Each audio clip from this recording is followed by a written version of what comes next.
To the Parks and Recreation Commission meeting on Tuesday, July 22nd. I'd like to call the meeting to order and start with a roll call. Commissioner Deng? Here. Commissioner Kleinhaus? Yes. Vice Chair Greenfield? Here.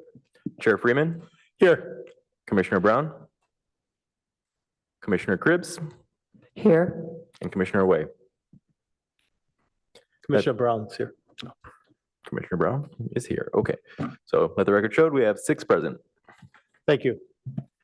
So now is the opportunity for public comments for those who want to address the commission on non-agenda items. If there are any members of the public who are in person, seeing none, or who would like to address the commission in person, please fill out the speaker card and submit to the clerk.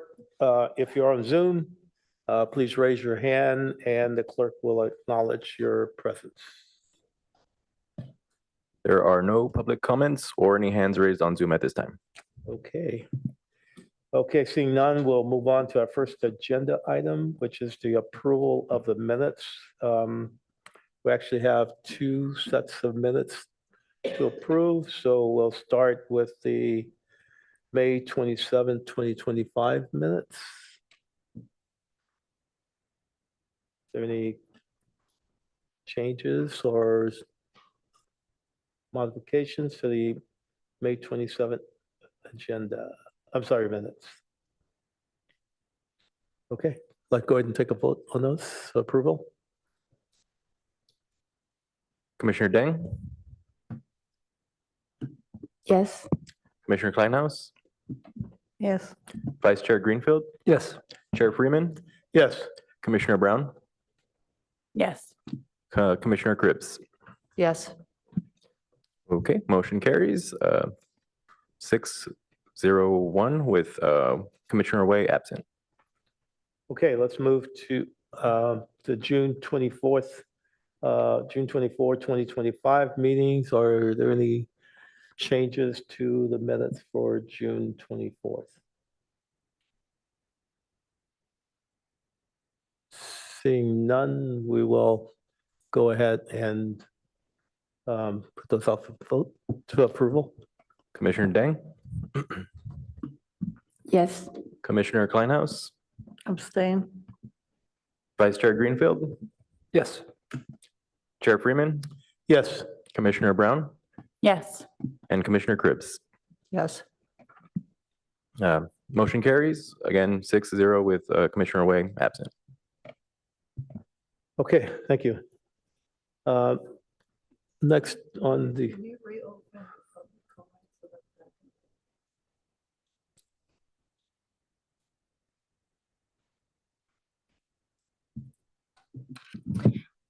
For the record, there was one abstention, so it was a 5-0 vote with one abstention, and I think we'll clear that up in the record. Okay, thank you.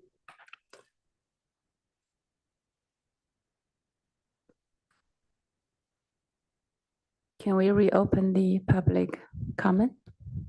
Yes. Yeah, we're going to reopen for one public comment. That's for an item that's not on the agenda. That is correct. Okay. All right, give me 1 second.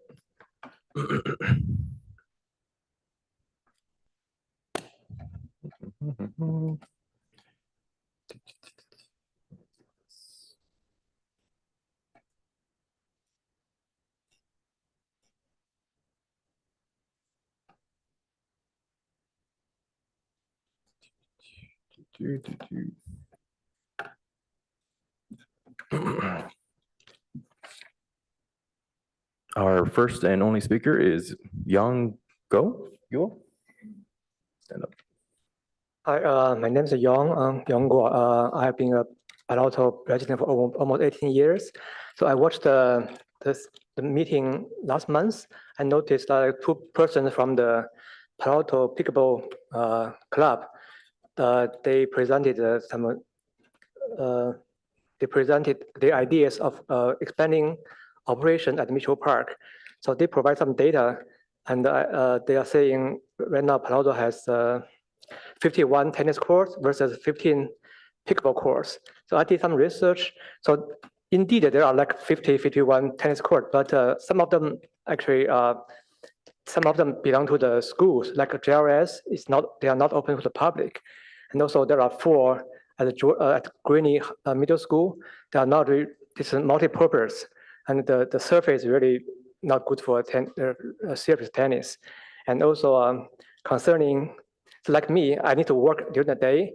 So during weekdays, if the time I can play is after work, and half of the year I have to play in the night with lights. So we need a lighted course. So among the 50 courts, I think Mitchell Park, Rinconada, and the Palo Alto High has a lighted course. I think total is maybe 16. So that's 16 versus 15. Pickleball it's even. Then come to Mitchell Park. Mitchell Park only 4 lighted tennis courts. So it's 4 versus 15. So I think any expansion of pickleball in the city should not happen in Mitchell Park. I think that's my opinion for the issue. Yeah. Thank you. Any other speakers? No additional public comments at this time. Thank you for your comments. We'll now move on to the next item on the agenda, which is the department reports.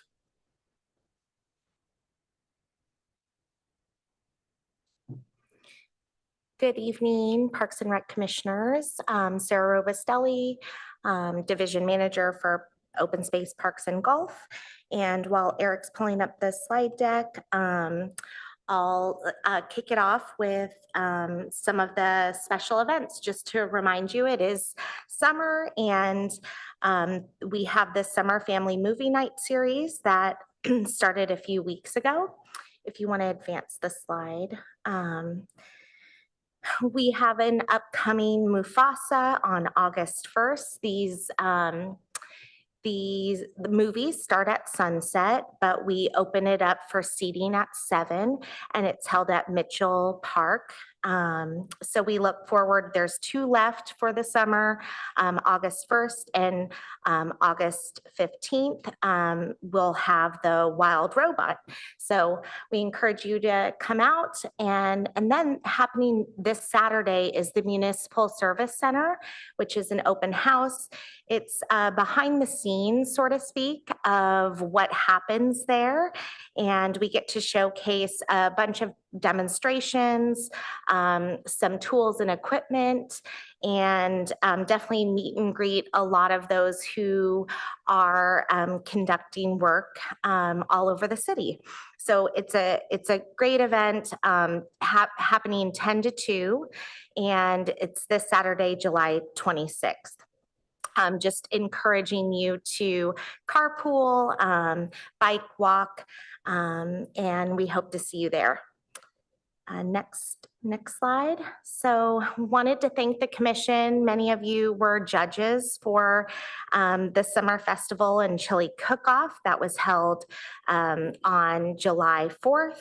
From 11 to 3 at Mitchell Park. You'll see there was a lot of free chili tasting, live music, food trucks, games, and we had a great time. So thank you for everyone who came out.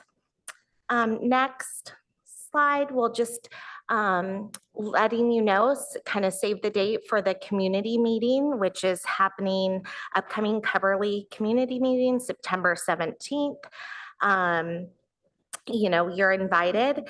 And again, project webpage, you can scan the QR code for newsletter updates, and staff plans to also bring the next Coverly update on during your September meeting. So we look forward to hearing more about that then. Next slide. So the turf study, wanted to provide you an update here. As you know, the city is advancing a comprehensive turf study to evaluate environmental, operational, and financial considerations related to the synthetic turf and natural turf fields. This study is designed to inform decisions and provide selection and field design for city athletic fields with particular focus of El Camino Park. The study will be used for the El Camino Park case study. The project launch, you'll see check marks there last month. And last week, another check mark is we held all the focus groups.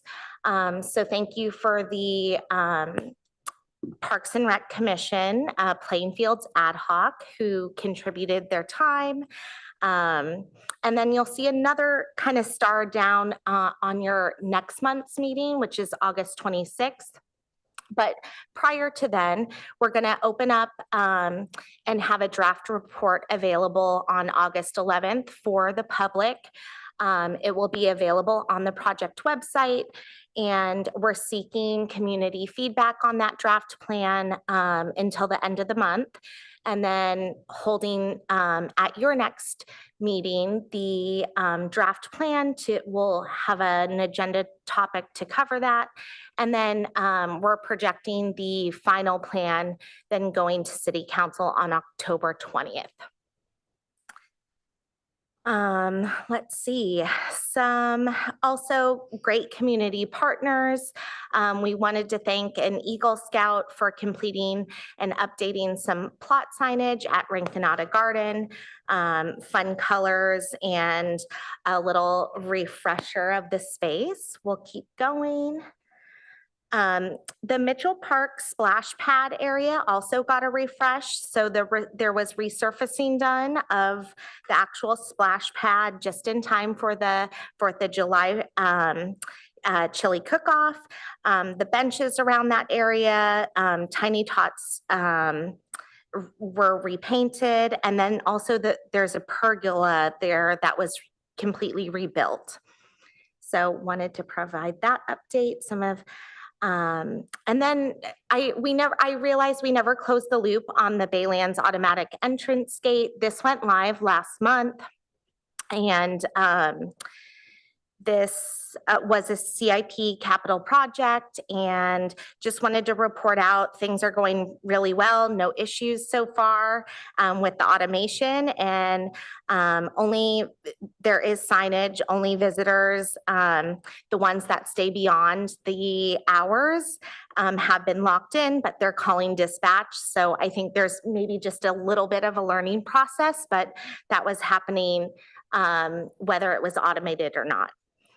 And we'll continue on. So wanted to provide an update on the sewer rehabilitation project. Since the last Parks and Rec Commission meeting update from your February 25th meeting, the joint intersection sewer project for the Palo Alto Regional Water Quality Control Plant remains on track, and with the Bigsby Park Western Trail temporary closure, which started in March, will go until the end of November, and it's slated for reopening. So this timeline also includes restoration of the project area, and staff will continue to provide updates to the PRC as the project progresses. And the Stanford Palo Alto Community Playing Fields turf replacement project mobilization started last week on July 14th. And turf removal and project fencing, tree protection, wattles have all been out there and started. The project team is working to have the project completed by December. Next slide. And that completes the departmental report for this evening. Questions? Okay, thank you. And as always, very informative, and a lot of really interesting things that have been happening since we had our last meeting. So really appreciate that. As it relates to the summer festival and chili cook-off, I attended that, and that was very, I think this is my third year, I believe, maybe my fourth, I can't remember.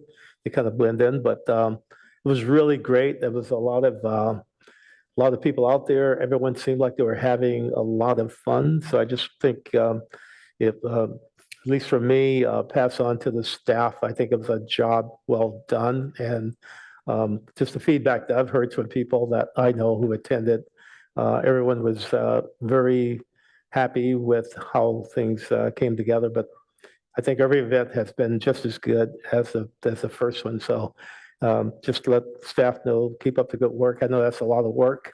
People get started early, but it was a very successful event. And we just hope that we keep having more entries, but that's probably more work on staff. But people really appreciated what was done. And thank you for the passing on the information about the turf study as well as what's happening with Page Mill. Pass that by there every day, and it seems like every day there's a work in progress. And so it looks like hopefully the December timeline is still on track. I do want to ask, what kind of are we providing sort of feedback to the soccer community as to kind of what the progress is, or is that posted somewhere? We can take a look at that. We've been working directly with the recreation staff who communicates with all the user groups, and we've been really transparent. So I know Chase and his team has been ongoing and will continue as the project progresses, and we plan to get them back on the fields as soon as the project's completed. Okay, thank you. And as it relates to community garden, I'm happy to have a plot there as well. So I know it's really pass on to Eric when I know I've been on board here for about a month, but just the amount of work and the progress that's happening on that. And I'll give an update that being the ad hoc on that today, but it's really the work that the Boy Scouts, I guess, did in putting together the signs so that you can easily see which plot and stands out. So it's really, really very impressive. So I do have one other question. Can you give us an update as to what's happening with First Tee? First Tee update, we're still finalizing. So no major updates since I believe it was May meeting. Once that's completed, we'll make sure to report out on that. Okay, thank you. Okay, I'll pass it on. Any other commissioners with any comments?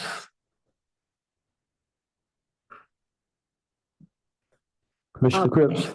Just quickly, kudos to everybody on the chili cook-off. It was a great time and everything was so well done. It looked like everybody was having fun, from the judges to even the staff and the people and all of that. Everybody looked like really happy to be there on the 4th of July. I do think one thing, the Palo Alto firefighters have very little competition. They're very, very popular and they seem to win the chili all the time. So I'm wondering if the Recreation Commissioners next year should prepare our own chili and see if we could give them a little run for their money.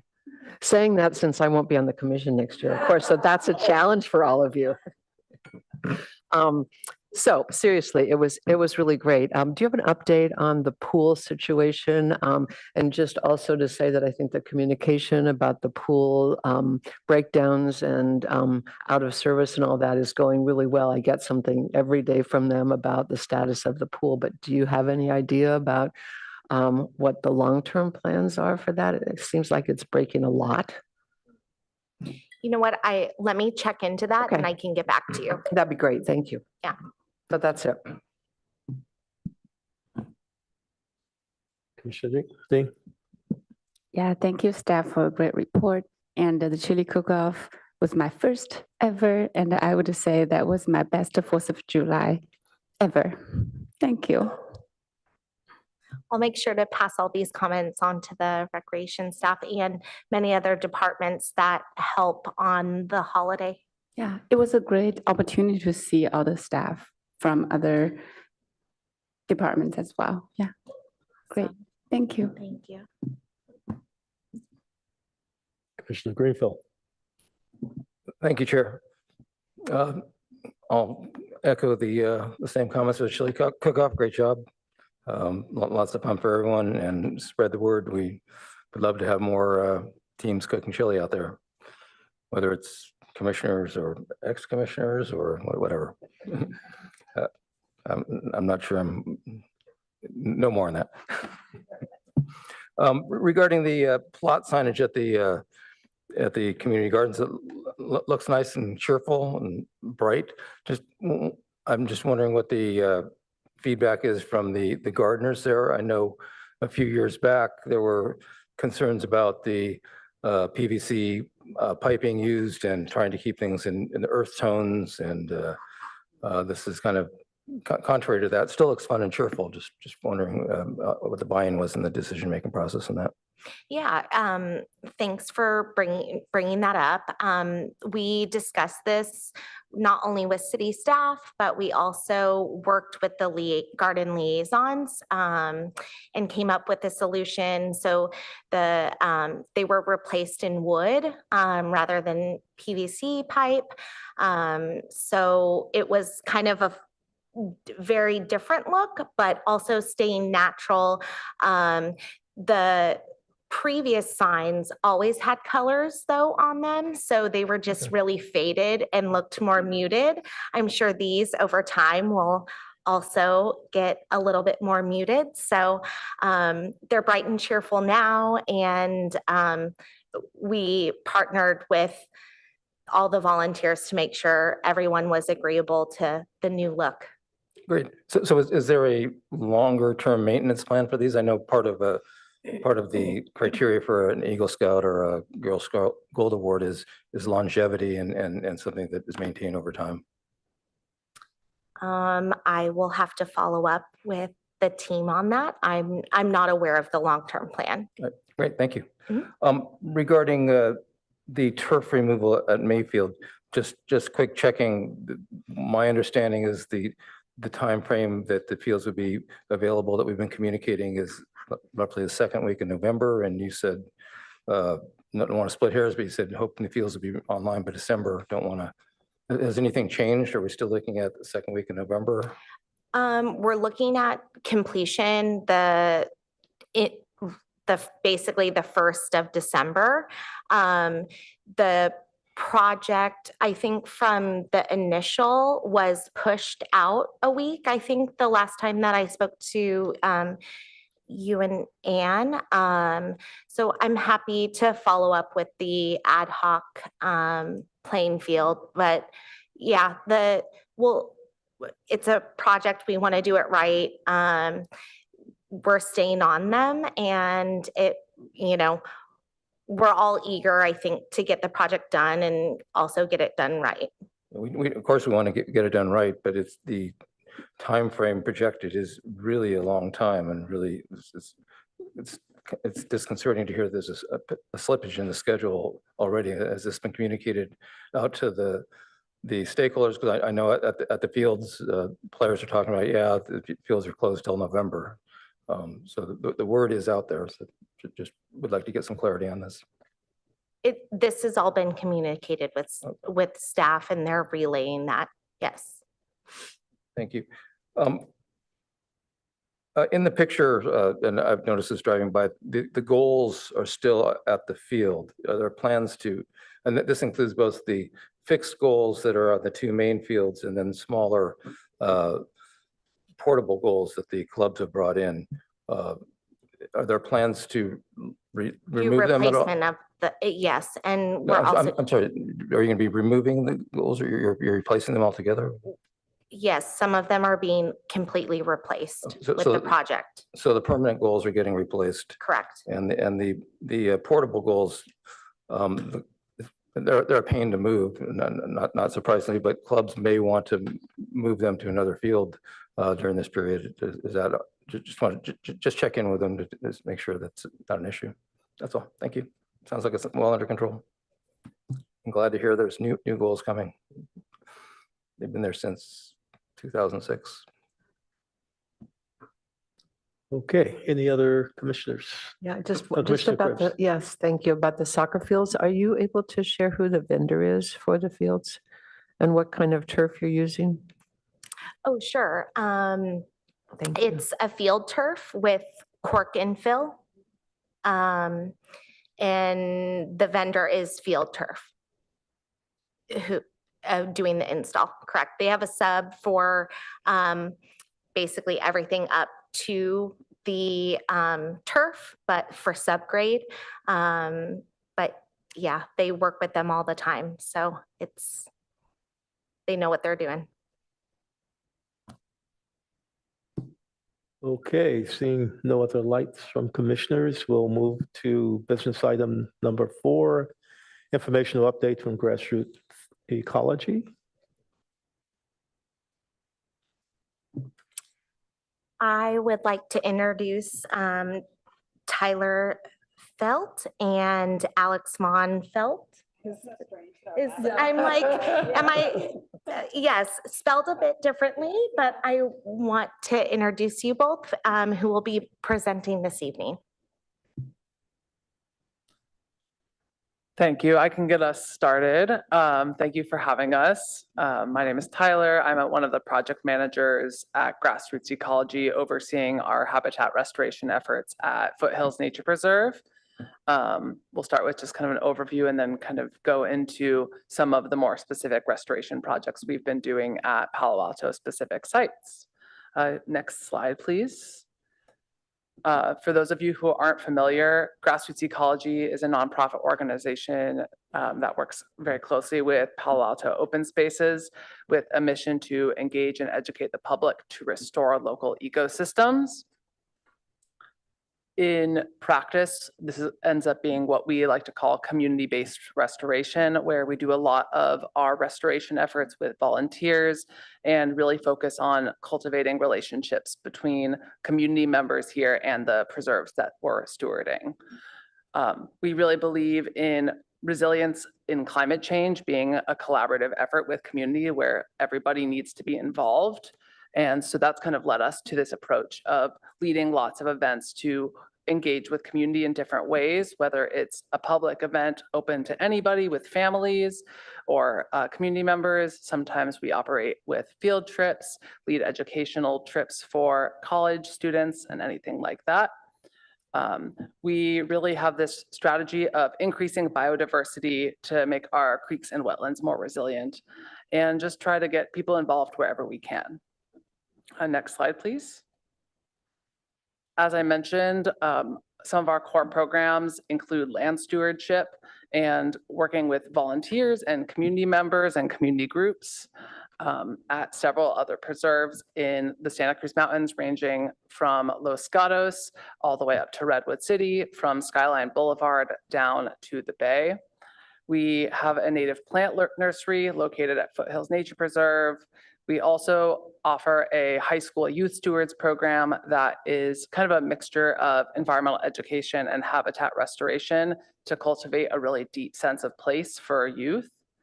And then we've been focusing a lot on workforce development by hosting a number of AmeriCorps members and habitat restoration interns each year. And kind of mixed into all of our programming is naturalist education. We lead naturalist walks specifically on topics that are relevant to the open spaces, as well as integrating kind of naturalist and ecological knowledge into all of our programming.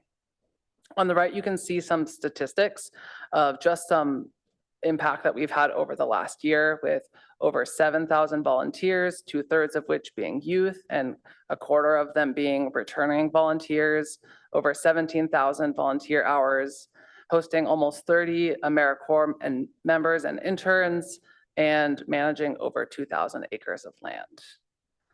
And obviously also growing lots of native plants. Next slide, please. As I mentioned before, we work in this pretty large range across Silicon Valley, from Los Gatos to Redwood City.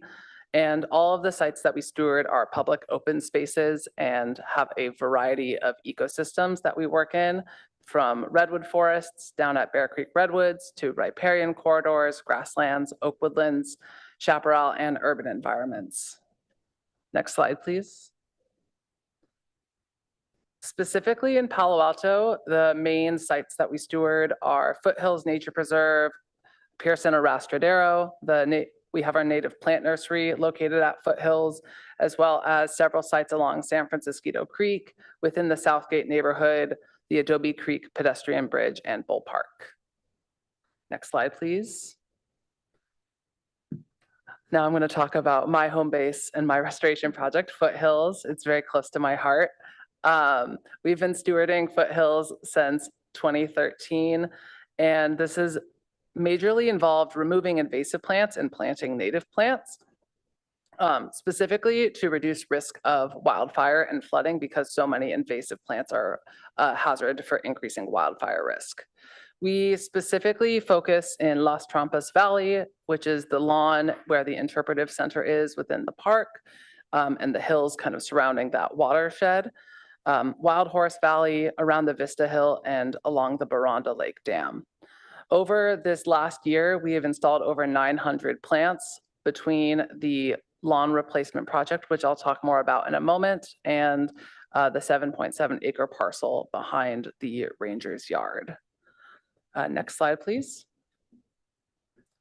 In addition to just our restoration efforts, we provide a lot of volunteer and education opportunities, specifically working with community groups, and we've hosted the Youth Stewards program there several times every year since, I believe, 2020. We've also done quite a bit of impact monitoring following the park's opening to the public in December 2020. And between just July 2024 and now, we've hosted 626 volunteers across 29 different events. Next slide, please. A big restoration highlight is the lawn replacement project that we've been operating there. Over the last 10 years, we have been slowly increasing a native plant restoration site, replacing the lawn in Las Trampas Valley with native plants to reduce flood risk and prevent erosion from the nearby creek, Buckeye Creek. And this has also helped increase biodiversity. Since that time, we've seen a number of pollinators using that habitat that we've created, as well as even going up the trophic chain to bobcats and predators, utilizing that as an area to hunt and hide in the native grass meadows that we have planted. I think that's all for Foothills. I will pass it over to Alex to talk about Arrastradero. Right. Thanks, Tyler. And we'll have time. Oh, thank you. I'm Alex, and as you can see, it's a real team effort here. I'm one of the co-executive directors of Grassroots Ecology. I've been with the organization since 2010. So when we used to be part of another organization called Actera, and then when we spun off Grassroots Ecology, I was the executive director of it at that time. So I'm going to talk about some of the other sites that we steward. The Enid Pearson Arrastradero Preserve. We've been stewarding that site since 1996. And the main things that we do there, 620 acres, we can't touch every bit of it. So we've been really focused on managing the invasive plants to improve the biodiversity and also reduce wildfire risk. We plant native plants that are grown from the watershed, and provide a lot of volunteer opportunities, similar to what Tyler was describing. Next slide, please. Thanks. So some of the things that we do at Arrastradero, we have regular community volunteer work days.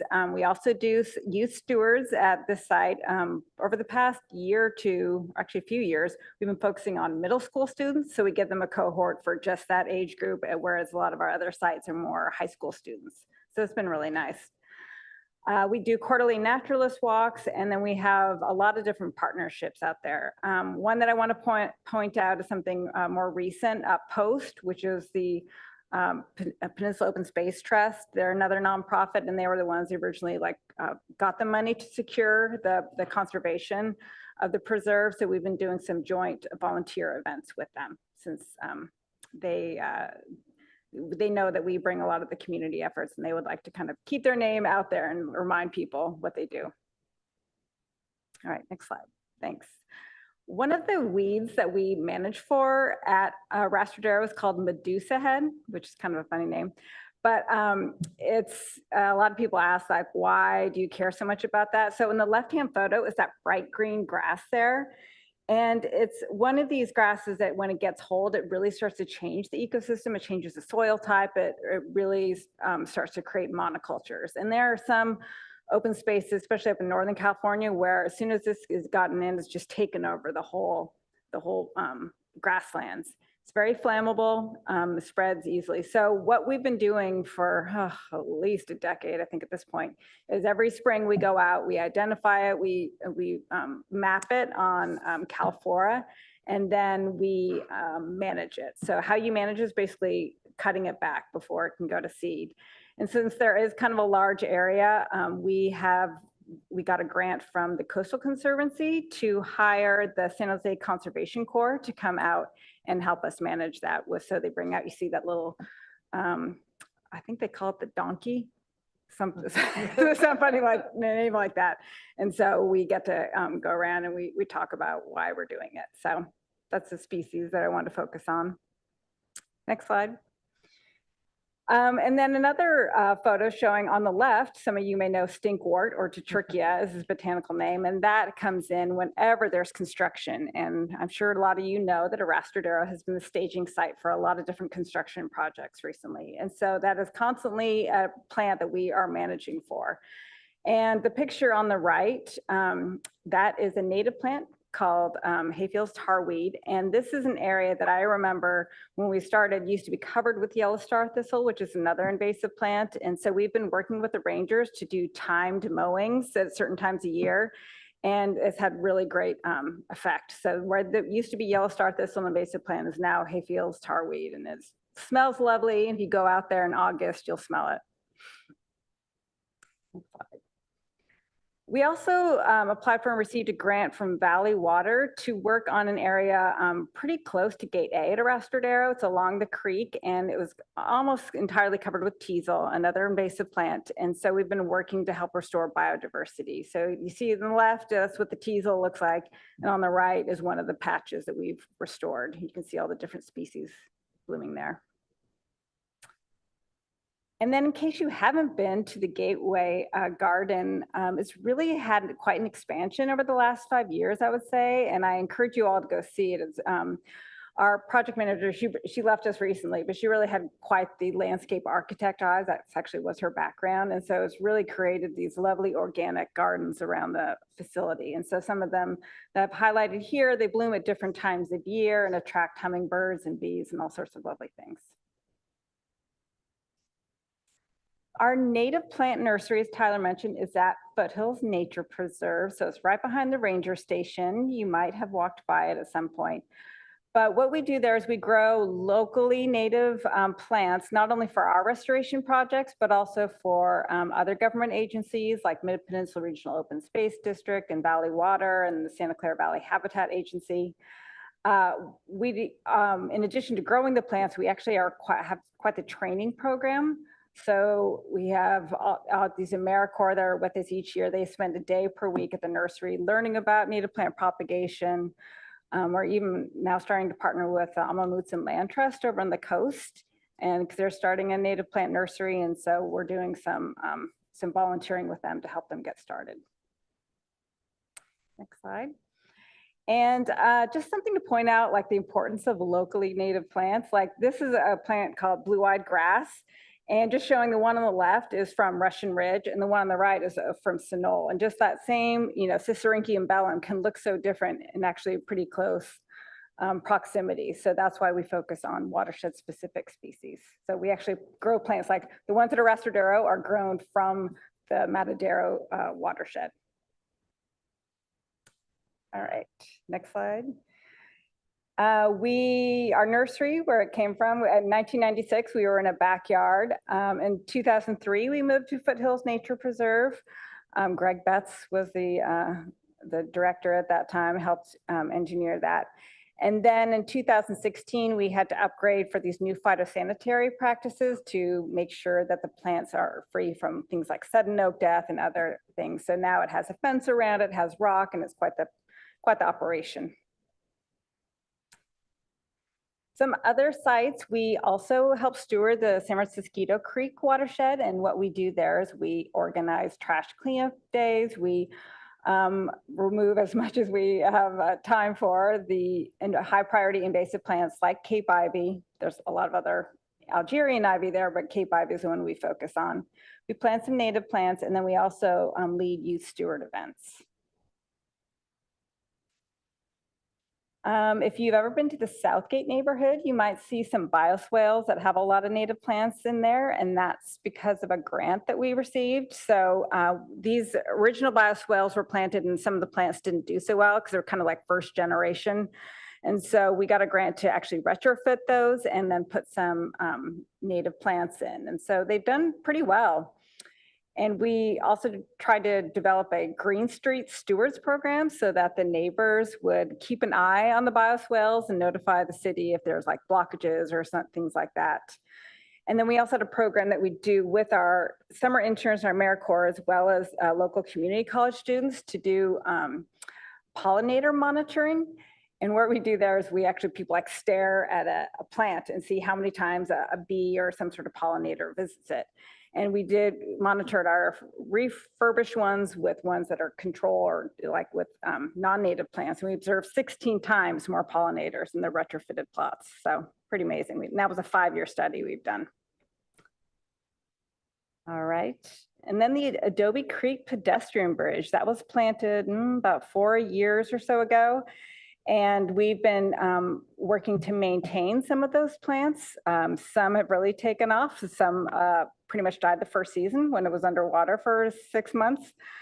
So we still work out there. We do a lot of it with our AmeriCorps teams because of its proximity to busy roads. It makes it a little bit harder for volunteers, but we also bring out youth stewards. Sadly, a lot of what we do is report dumping sites that have happened there. The observation deck over the bridge, people like to launch off garbage. So we've been relaying that feedback. All right, next slide. Okay, and coming soon, Esther Clark. Some neighbors contacted us because they wanted to know what was going to be the canopy replacement for all the eucalyptus that were taken down for the fire mitigation. So one of these neighbors, they asked what they could do. And I said, well, right now the city doesn't have budget to do any replanting there. So if you wanted to donate, we could, plant some trees and maintain them. And so it's a modest project, but at least we have something to plant, 15 large oak trees that we've been growing at our nursery this coming winter. And then importantly, we're going to be caging them and watering them to try to make sure they stay alive.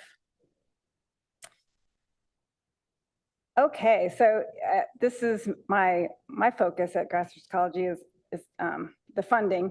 And so I like to, every year as I can remember, we give a report to Mike and the Rangers about how many volunteers we bring out and the number of hours. And I also like to report on how much other money we bring in because we are a contractor to the city and we get funding to bring out all these volunteer days and plant plants. But since we're a nonprofit and our mission is aligned with the mission of the park stewardship, we go out and get lots of other grants to expand that sort of restoration work. So the city of Palo Alto benefits from it because we bring in more money to have more volunteer events, plant more plants, spend more time taking care of things.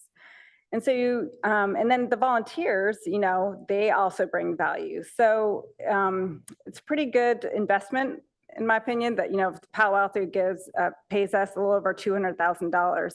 But Grassroots Ecology also brings in $160,000 through grants and donations. And then the volunteers contribute another about $150,000 of their time. All right, and I think that is it. So we're open up for questions. Thank you. Thank you very much for a very informative presentation. I'll now open it up to members of the public. There are no public comments or any hands raised online at this time. Okay, thank you. I'll turn to any commissioners that have clarifying questions. Commissioner Dane. It's so delighted to have you here and hearing this amazing report. I think in the past 2 years, I participated in the LGBT plus naturalist walk with grassroots ecology at Foothill. Yeah, it was great. And I think my daughter's school also partnered with you guys to do a lot of habitat work. Yeah, amazing work. Thank you. Yeah, welcome. Thank you. Mhm. I'm glad you participated. Yep. Anyone for any clarifying questions? Okay, I any, have a question. Commissioner Um, Kleinhaus? Thank you. Thank you. In the Palo Alto Comprehensive Plan, there is one of the objectives is to have creek cleanups in Palo Alto creeks. I know that the water district has some volunteers cleaning sections, but in the last winter, I've seen quite a lot of trash in Adobe Creek, and some of it right next to the bridge. And I was wondering if you are engaged in that at all. Right now, that is not part of our scope of work. Actually, most of the trash pickup in San Francisco is paid for by the city of Menlo Park. So the funding that pays for the creek cleanup over the years has really dwindled. And so, and for a while, the Adobe Creek was managed with a trash boom to collect the trash there, but I think it has some limitations. So no, right now that is not a part of our scope of work. Now, when we do any sort of restoration around a creek or like the pedestrian bridge, we pick up trash. So that's just part of what we do. A lot of our volunteers love doing it, but we don't go down into Adobe Creek. Okay, thank you. I think we need more attention to that, and maybe you can add it to your net budget as an item to look after Adobe Creek. A lot of trash starts in Mitchell Park and all the way to the bay. Yeah. That's my questions. I have more later, but thank you. Okay, anyone else? Okay, let's start with Commissioner Cripps. Yeah, my comments are only just congratulations. I think you all do a great job, and it's really fun to see the progress and see what you've done. I especially appreciate what you've done since the opening of Foothill Park and even before then. So I have nothing but really high praise and a couple of questions to say. First of all, what's the situation getting volunteers? Because I keep seeing pictures of volunteers going out and doing all sorts of great things in AmeriCorps and the San Jose Conservation. Is it harder these days, or is it easier, or is it just the same? Are we getting more volunteers? I'll let We haven't really seen any change in our ability to get volunteers lately. People are really motivated and enthusiastic to be involved with the community right now, and especially feeling like they have something actionable that they can do to give back, especially to open spaces. So contrary to what I would have expected a few months ago, we've been actually seeing kind of a boom and excitement of a lot of volunteers lately. At least at Foothills. I can't necessarily speak to all the other sites. Yeah, we had the our high school summer program the past few years. Like it really peaked during the pandemic because we were one of the few places that kids could get outside and interact with one another. And then it's sort of after people got back to their lives and we saw the numbers dip again. But this summer we've seen the most interest, and we have since COVID times. And AmeriCorps, more interest than, I mean, just so many qualified candidates that we have to say no to. So, and same with the interns. That's really good news. That's really good to hear. Yeah. What about funding? Funding. Yeah, what about funding? Yeah, it's in the past 6 months, it has gotten precipitously worse. So several of us, have federal funds through the Environmental Protection Agency that were frozen. Sometimes you can access them, sometimes you can't. The future is uncertain. And then all the future funding options were basically canceled that came down from federal. And then there's some trickling down to regional as well. And then, so that's made anything that is a local funding source like state or county more competitive because a lot of people are in the same boat. So that's made it challenging. And then on the corporate side, the funding and donations has really gone down. Foundation and individuals has plateaued, so not gone up. And like COVID was the peak time of donations. They've gone down since then. So one more question, how can we help you? You know what my answer is going to be. Well, besides more money, Tyler, how do you think the city could help us? That's a good question. I have to think on that a little bit. I think that we could get into some good communication, especially about just our weed management. I think that we've been doing a good job, but there's been just some limitations on just like what logistically can be done in the timeframes, because so much of weed management has been just like needing to do things at a very specific moment. But and then any other opportunities to partner and collaborate, I think, have been really beneficial for us. Oh, I do have one ask. Yeah. So we're not very good at marketing. That's not really who we are. So if you see our Instagram, posts or LinkedIn posts, and you follow us, like them, help us spread the word, I think that will help. Well, thank you very much for everything you do. Oh, thank you. Commissioner Brown? I always love your guys' presentation, and it's nice to see a lot of the past programs sort of expanded upon, new ones, and I love the metrics slide at the end. I think that's a really good just model to show how you can really magnify the impact of a certain amount of funds. And I hope that some of our other community partners can sort of look at this, because it tells a really strong story, really sort of stretching every dollar, multiplying every dollar. And so I really appreciate you including that slide. I was going to echo Commissioner Krebs of what can we do to help, specifically the more urban pollinator gardens.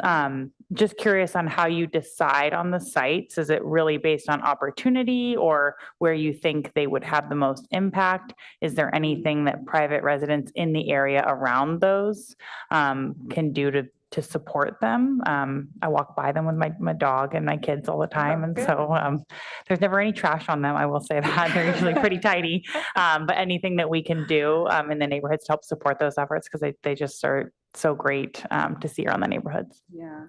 Yeah, they are really great. And if you know Juanita Salisbury, who also is doing the corridor along Embarcadero, those are wonderful little pocket gardens as well. I think, there's so many resources out there when it comes to, native plants. There's the California Native Plant Society has plant sales. We do a lot of educational efforts. Juanita does all sorts of volunteering efforts. So getting more people just out there, getting their hands dirty and learning a bit, and then bringing some of those and understanding why you want to have some of those plants in your own garden and bringing them back in. I think that that's probably, again, it's sort of sharing and talking about your love of native plants is probably the best way. I don't know if you have anything to add there, Tyler. No, all I can ever talk about is how much I love native plants. So. That's right. That's great. Well, we will help spread the message. Thank you. Thank you. Thank you, Commissioner Brown. Vice Chair Greenfield? Thank you. Thank you, Tyler and Alex. It's great to see you. We've been working together for a number of years as a part of the Foothill stakeholder groups, starting in 2020 when we were getting ready to open up Foothills Nature Preserve. And Alex participated in an environmental forum we had focused on sustainability at Foothills that was hosted by the Parks Commission. So thank you. But I mean, you're just a wonderful example of the community partnerships that our city relies on with our environmental nonprofits. And we have a handful of key partnerships that we rely on, and it does so much to make our city so much more enriching in so many ways. So thank you very much. Some questions on the finance side. You didn't talk about AmeriCorps, and it's a rough time, of course, to be funding AmeriCorps volunteers. Can you talk about how that's impacted grassroots ecology, please? Yeah, what you talking about? Yeah, thankfully, both of the AmeriCorps programs that we have been working with have both been safe and are seeming to continue for the foreseeable future. One program that we work with is the Watershed Stewards Program. That is a partnership between the California Conservation Corps and AmeriCorps. And they have been such a high priority to the California Conservation Corps that their director has shared with all of the site supervisors that they will be continuing funding regardless of the federal situation for that program specifically. So we're really grateful to have the support of the Watershed Stewards. And the other program that we work with is the California Climate Action Corps, managed through California Volunteers, that when the federal funding for AmeriCorps was cut, they transitioned to a different organization called Bay Area Community Resources that I believe is still funding them next year as well. So both programs are continuing, and thankfully we are able to continue moving forward as we have been with them. No, that's great that you found creative ways to continue the funding. It's important for our community. It's important for the volunteers or the interns themselves as well. It's great for career building and so many other things. These 7.7 acres at Foothills Nature Preserve, it's an ongoing renaturalization process. Could you give us an update on what's happening there, please? Yeah, so we recently received a grant through Valley Water to create a new habitat garden in the 7.7 acres. So this year we were able to install a new habitat island by kind of merging some of the restoration test plots that were created as a rent trade with the preserve several years ago. And we installed 200 plants that all seem to be doing really well. And just this year, we've seen lots of new flowering plants. We've also seen quite a bit of seeding that was done back there become fruitful for lots of wildflowers in the spring. And then following the eucalyptus removal that happened back there, we've been continuing our invasive removal effort, focusing on the poison hemlock and yellow star thistle and stinkwort back there. Great. That's really fantastic. You got a grant to continue things. So there were a number of test plots. So you found that some worked better than others, markedly so, and just and followed up with that in the replanting. Yeah, despite the idea of people are like, just throw out seed, it'll work. We did several different treatments of it, and it's a challenging site. For those of you that haven't been in there, it's where they used to dump the tailings from a mining operation. So it's just like 2 feet of rocky soil, which actually some native wildflowers do like, but not those. So we've been working, and Tyler and his team has been doing a lot of this work of sheet mulching, putting, I think some compost was laid down, right, at some point, because sometimes things get Before my dumped there. time. Yeah, and then mulch and things like that. So, and then we've been willow staking the creek. They worked really well in the creek there. Great. For the yellow star thistle time mowing, are you still working at Foothills Nature Preserve with ranger staff as well? I know you mentioned it at other preserves. Great. The trash issue at the overlook, Adobe Creek Bridge. Do we have a trash can there? I think at the end. No, but right at the overlook. I'm wondering, if there were a trash can, do you think that would help? It might. There's some larger items. Yeah, mattresses and such. So I'm not sure what. Yeah, I understand how everybody's launching it off there, but that's what I hear. Yeah. I don't know, something for staff to consider, and it's not the easiest place to empty a trash can from, but if it would help, it's something to consider. And that's great. Thank you. That's my questions, and really appreciate the partnership here, and appreciate the need for funding now, and being creative on how we do things. Thank you, Vice Chair. Commissioner Kleinhaus? And just thank you. I was on the back side of Los Trancos about a while ago in spring, and there was a group of your volunteers pulling out French broom, and they were having so much fun. And it was so nice to see them doing all that work. There is way too much French broom there. If next time you can send them on the trail, all along the trail, Los Trancos in the back. I think the place they were working was important to work on. There's a lot more on both sides of the trail, but it was really nice to see how much fun they were having as they were pulling all these, trimming and pulling the weeds. So thank you. I think those were Foothill College students, weren't they? Yeah, they were. Yeah. Vice Chair. One more question I forgot to ask. On the pollinator gardens, it seems like most or all of them in Palo Alto are in North Palo Alto, or do you know if we have any plans to try and spread some into South Palo Alto? Well, the South Gate, that was all part of the original neighborhood that had all the bioswales. They were failing, so that's why we were focused there. And I know Juanita's work is focused there as well. We do have a few that are more towards the south. Like one of them is actually at the Peninsula Conservation Center, where a lot of our environmental orgs are. So we have been spending quite a bit of time working on those. And then I probably installed myself about 10 pollinator gardens and other Palo Alto locations that have since been ripped up for parking lots and things like that. This tends to be, I don't know what it is. If like, you plant a native plant garden that does well, somehow the construction happens. So at Lucy Stern, there were several of them there. There were like three different gardens that got torn up, and at SRC, the Science Resource Center, and things like that. So down in South Palo Alto, the ones that are remaining is, I believe, the PCC and there's probably a couple others that I'm blanking on right now, but Hoover. Oh no, maybe that one got dug up too, I heard. Everything's gone at Hoover. Okay, there you go. The city planted a few native plants near the new bathrooms at Ramos Park. And that's an opportunity to expand, I think, and add a few more plants and maybe a little bigger. I don't know. There's some toyons and some, but definitely very small. Well, if you know of any community groups too that wanted to like do a little adopt a plot, we're open to like donating plants if they kind of want to adopt it and then take care of them. A lot of times it's the taken care of that's hard to coordinate with a lot of little gardens around. So that would be nice way to expand it.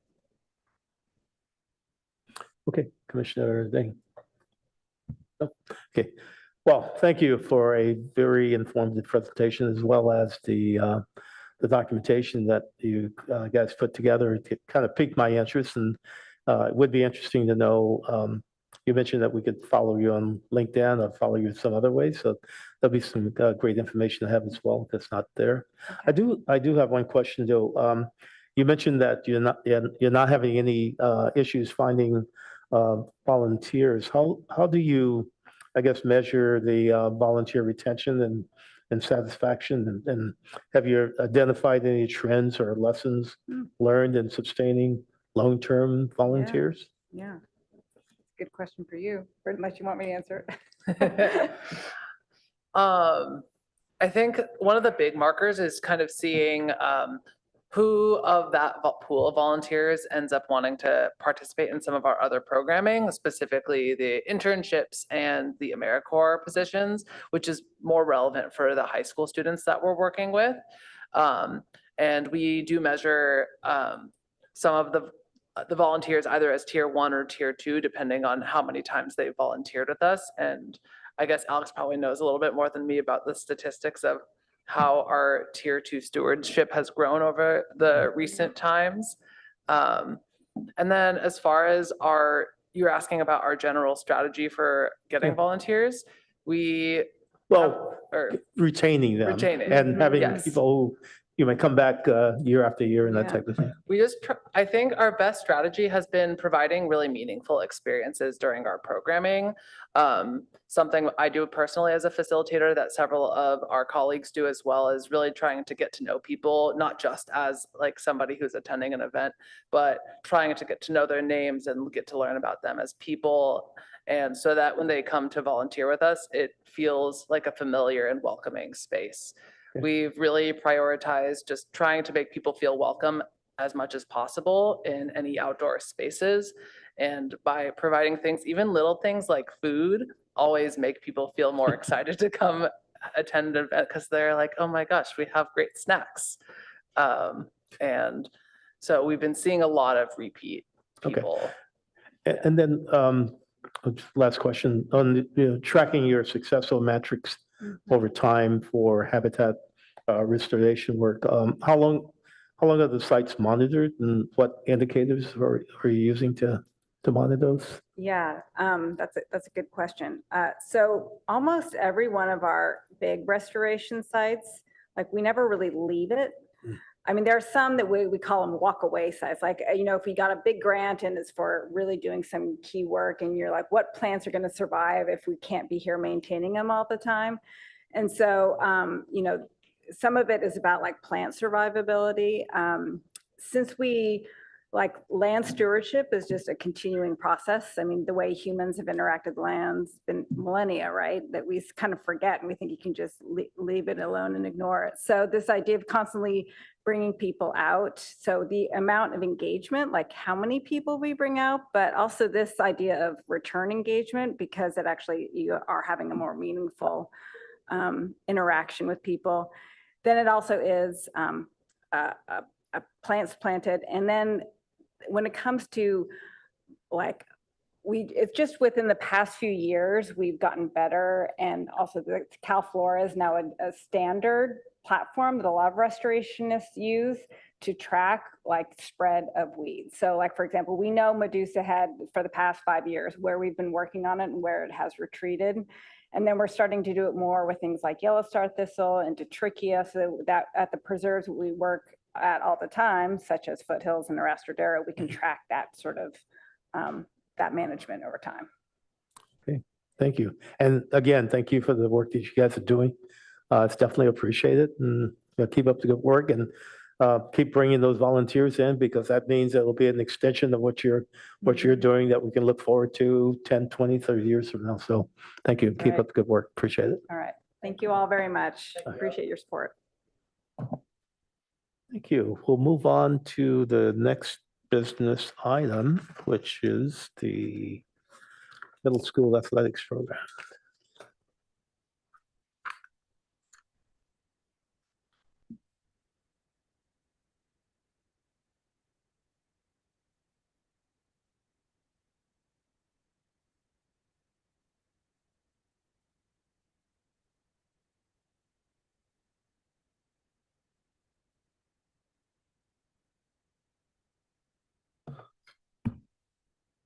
Good evening, Commissioner Adam Howard, Senior Community Services Manager with the City of Palo Alto. Just quickly before I dive in, I'm recovering from some vertigo. So as I do my presentation, I'm going to focus downward just to make it a little bit easier on myself. But so I apologize for kind of the lack of eye contact, but just makes it a little bit easier. Next slide, please.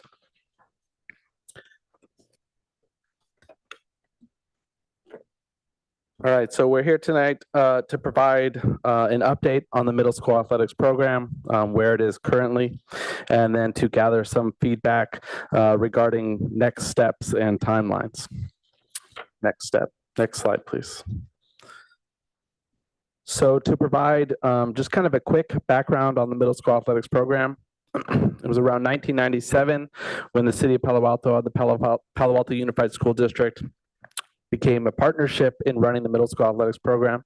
At that time, the school would hire the athletic director and the city would hire coaches, and then there'd be a split for equipment and costs and revenue. It was around 2009 or 2010 that the city took on full responsibility of managing the program, and the school still provided all the space needed at each of the school sites. On October 7th, 2024, City Council did ask the Palo Alto Parks and Rec Commission to review the middle school athletics program, and that leads us to tonight. Next slide, please.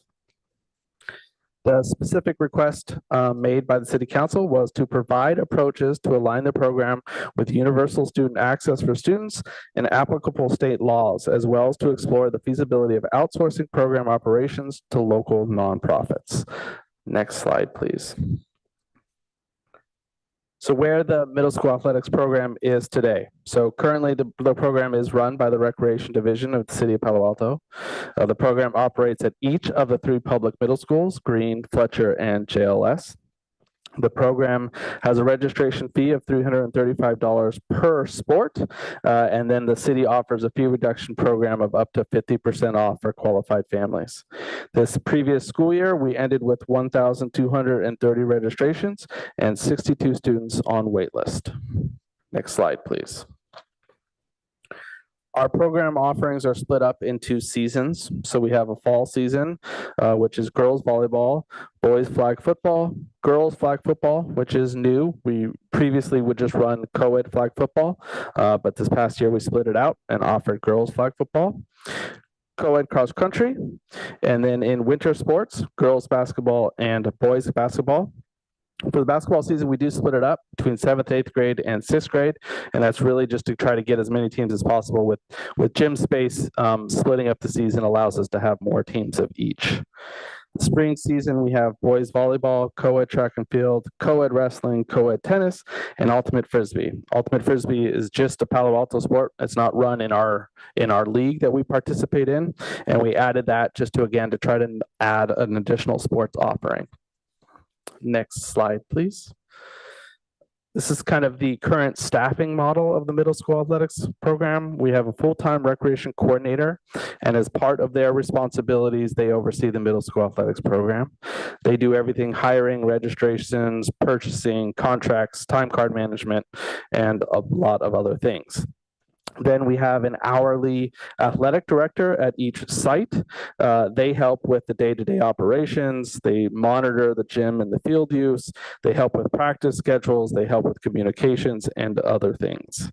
And then we have a whole slew at each site of coaches who coach the individual teams that we offer. Next slide, please. So just kind of a general overview, we get roughly that 1,200 registrations each year. The registration fee is $335 per sport. Those registration fees go towards staffing, both hourly and full-time, league fees, referees, uniforms, and equipment. In terms of the staffing represents roughly 80% of the expenses of the program, and we aim to be at about 75% cost recovery. We do offer a single fee registration cost so the registration fee is the same for all sports, and we do that just to try to ensure equal access for each sport. Next slide, please.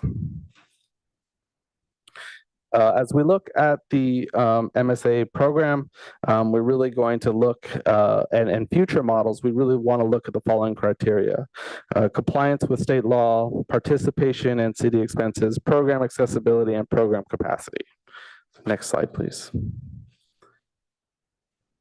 Compliance with state law, what that's really about is according to the state's education code, extracurricular activities offered by school districts must be offered for free of cost. However, since these programs are run by the city, we're allowed to assess fees for our programming. Next slide, please. As staff looked at the accessibility of the program, there were two main factors. The first being fees. Although with current fees, program demand remains high, staff acknowledges that they still could be barriers for some families. This previous school year, we had 83 registrations utilize the fee reduction program, which is roughly 6% of the registrations. But staff doesn't have a mechanism of collecting information on families that just don't try to participate because they see the fees as being too big of a barrier. Next slide, please. The next issue that impacts accessibility is capacity. Staff always tries to reduce or eliminate wait lists wherever possible, but it's not always possible. And some of the capacity issues that we face are coaching availability. How many coaches we can get really defines how many kids that we can accept into the program. Team size also plays a role. So an example would be basketball. With 5 kids on the court at a time, if you had, say, 15 kids on the team, that means there's 10 kids sitting on the bench. So, being able to have a team size that allows everyone good playing time, good practice time is super important. And the opposite could be true, right? If you have a team of 5 kids and then kids don't show up, then suddenly, they don't have enough to play games. So team sizes are really important. That's something that we look at closely, but it does impact the capacity of the program. And then the last one is facility space. Maybe not necessarily something we deal with now, but if you were truly looking at universal access, facility space could be an issue. Each school site has one gym. You can only put so many teams in one space and still allow them for practice time and game slots. So facility space is still something we look at when it comes to capacity. We also look at our registration process. It was previously just kind of a first come, first serve model where we'd open registration, for instance, on a Monday at 8:30. But we kind of realized that if participants didn't have a parent available at 8:30 on that particular day, that was really unfair. And because they filled up so fast, slow internet could also impact your ability. So we really didn't want that to continue. So we kind of tweaked the registration system. So now there's an open registration period where, for 3 weeks you can sign up for the participation. And then when we come to registration, if we can't fulfill everyone that's on that list, we randomly select the participants. This process is kind of fair across the board. It creates equitability for everybody, but it doesn't reduce the possibility of ending up on a wait list. And we understand that, if you're on the wait list, there's some disappointment there. Next slide, please. So in preparing for these conversations, we kind of looked at other models in the area of how other programs are managed. And we found a couple different models in different categories. The one being, contracting out the operations. So this is done in San Carlos with La Garza Sports, which is a for-profit organization. They offer their sports at $355 per sport. But in terms of model, they're the most like us in that they're pulling from 3 schools. They're rather large. They try to get as many kids to participate as possible. The other example of that is in Half Moon Bay, where Cunha Middle School has contracted to the Boys and Girls Club with assistance from an athletic boosters club. In that instance, it's $150 per sport and $45 for an annual club membership to the Boys and Girls Club. And then the Boosters Club helps cover uniform costs, equipment, and anything else that might go into the program. Another model that happens pretty regularly, and maybe what you're more used to, is just the operations run by the school district and individual school sites. That happens at Ralston, the San Mateo Foster City School District. I don't have it listed here, but Mountain View is the same model. And so each school site runs their sports programs, and they are supported by a booster club.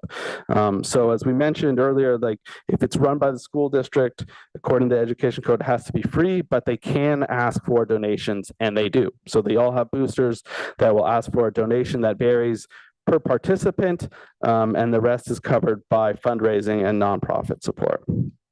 And then in one instance, there's a parent-led nonprofit model, which is Los Lamos in Menlo Park. I'm not sure if I pronounce that correctly.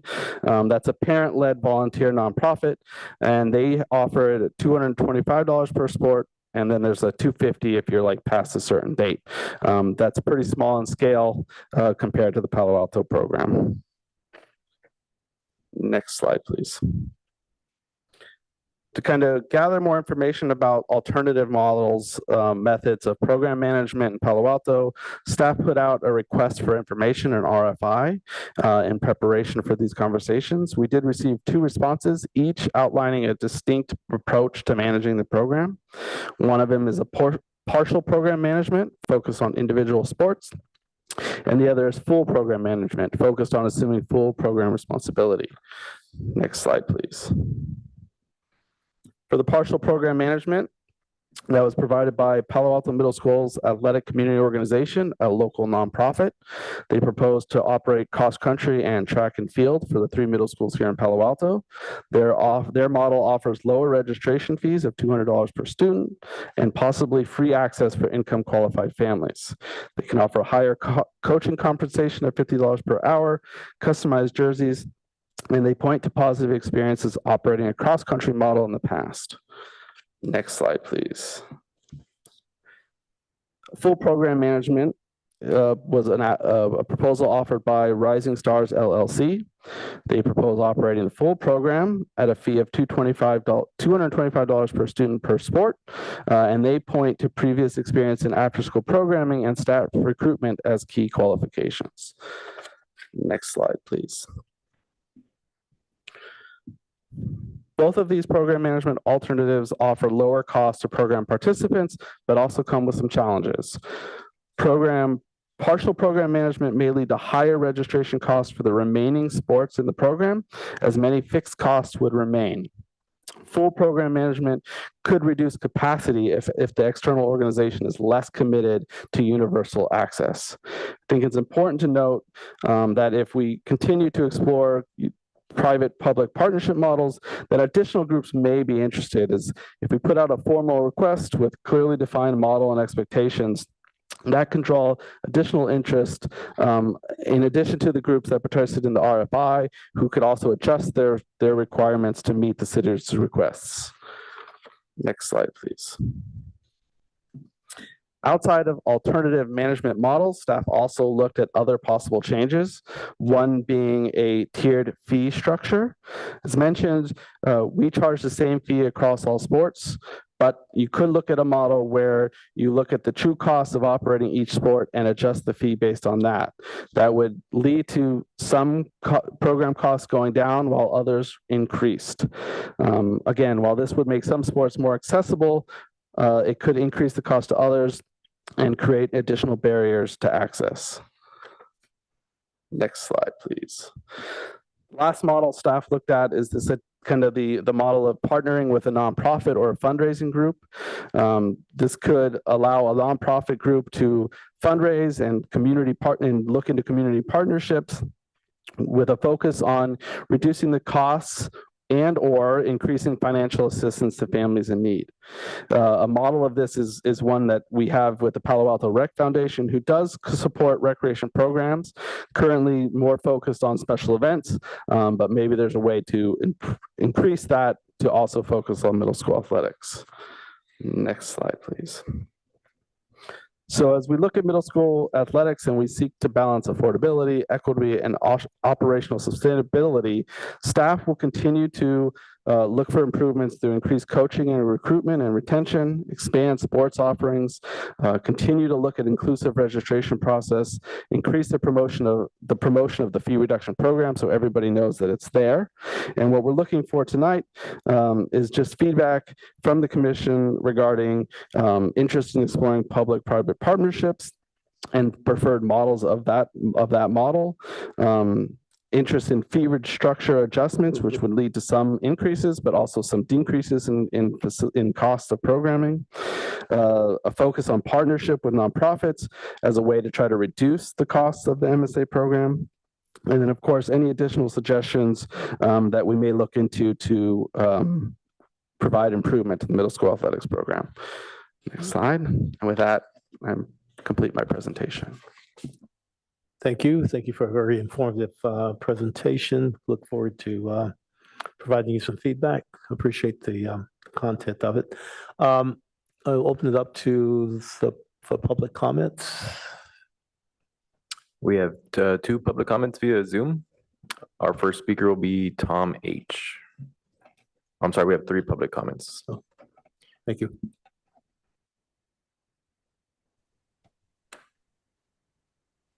Good evening. Can you hear me? We can hear you. My name is Tom Haxton, and I'm the president of the Palo Alto Middle School Community Organization. I appreciate the work that the commission and staff have done so far in their evaluation of transferring program management to local nonprofits. As we wrote in our RFI response, we are encouraged by the alignment between the city's goals and our goals, as we both seek to make middle school sports more affordable, accessible, inclusive, equitable, and sustainable. Following our successful pilot program, managing a cross-country team for JLS Middle School, we look forward to the opportunity to manage cross-country and track and field across all three schools, as well as potentially additional sports in the future. I would like to offer a few thoughts on the staff recommendation to pursue either a full or partial management approach in future study. I believe that it would be best for students to either adopt a partial management model or leave both options open for three main reasons. First, a partial management approach preserves flexibility and reversibility. If the city commits immediately to full management by one organization, it could be difficult to adapt if community feedback or operational realities shift.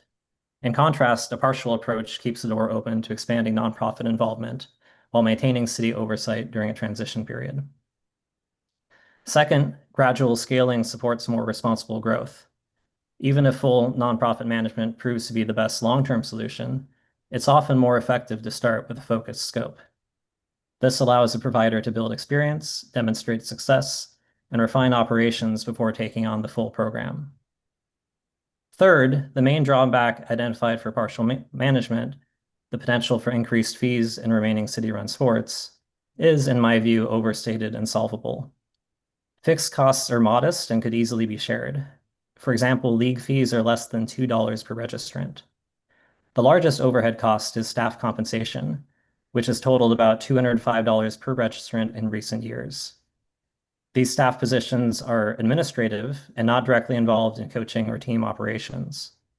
It may make sense for the department to shift some of this employee time to other programs, especially if the number of city-managed sports decreases. In summary, a partial management model offers a flexible, low-risk path that supports thoughtful growth, encourages innovation, and prioritizes student experience, while allowing the city to evaluate outcomes before making broader changes. Thank you for the opportunity to speak.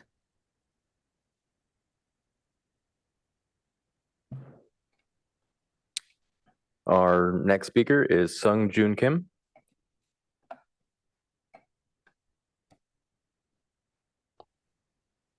Can you hear me? I can hear you. Yeah, my name is Sung-Joon Kim. I'm a parent of a JLS student who participated in the Palo Alto Middle School Community Organizations 2024 JLS cross-country team. He also participated city-managed track and field team. I know the difference very well. I appreciate the work that the commission and staff have done so far in the evaluation of transferring program management to local nonprofits like PAMSECO. As the staff report notes, the city received two responses to its RFI, one from PAMSACO and one from Rising Stars LLC. The reports present PAMSACO as an example of partial management and Rising Stars as a potential provider of full management. I encourage the Commission to keep the City Council's directive in mind to evaluate the feasibility of transferring program management to local nonprofits. PAMSACO is a Palo Alto-based nonprofit that was founded specifically to support PAUSD middle school sports, and our pilot program and advocacy helped launch this evaluation. PAMSACO is open to expanding beyond cross-country and track and field in the future, but the organization believes that gradual, responsible growth will produce the best result for students. In contrast, Rising Stars LLC appears to be neither local nor a nonprofit. Its response may be informative in a broader policy discussion, but including it in a study focused on a local nonprofit partnership goes beyond the Council's directive. The report also suggests that a for-profit provider might reduce cost. However, PAMSACO has already demonstrated that we can reduce registration fees without any public funding while increasing coach pay and maintaining a small surplus. It's unclear how a for-profit model could achieve better outcomes since it must generate a profit from somewhere. In fact, Rising Stars' estimated costs appear to be significantly higher than those of either PAMSACO or the current city program. The $225 cited in the Rising Stars proposal is the cost per hour per instructor, not per student. Based on current staffing levels, this would amount to roughly $675 per student or more if volunteer coaches were replaced. This is more than double the current amount. As the Commission continues its evaluation, I urge you to focus on proposals to align with the City Council's directives. Thank you for giving me the opportunity to talk. Your time has expired.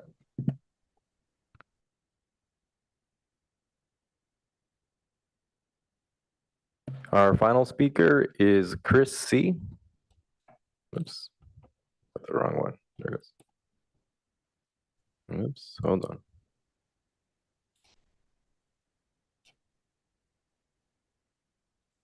Hi there.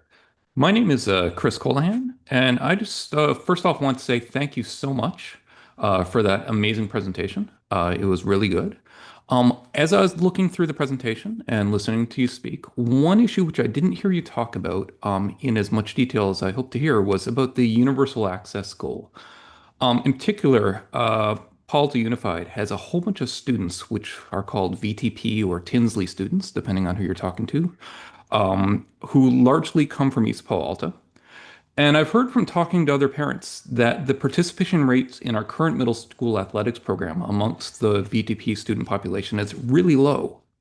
And so I was just curious if during the question period and whatever, if you could comment on what are the barriers to access for those students? And are there barriers such as transportation home after class, other than cost, which are inhibiting them from participating as much as our other students? Thank you.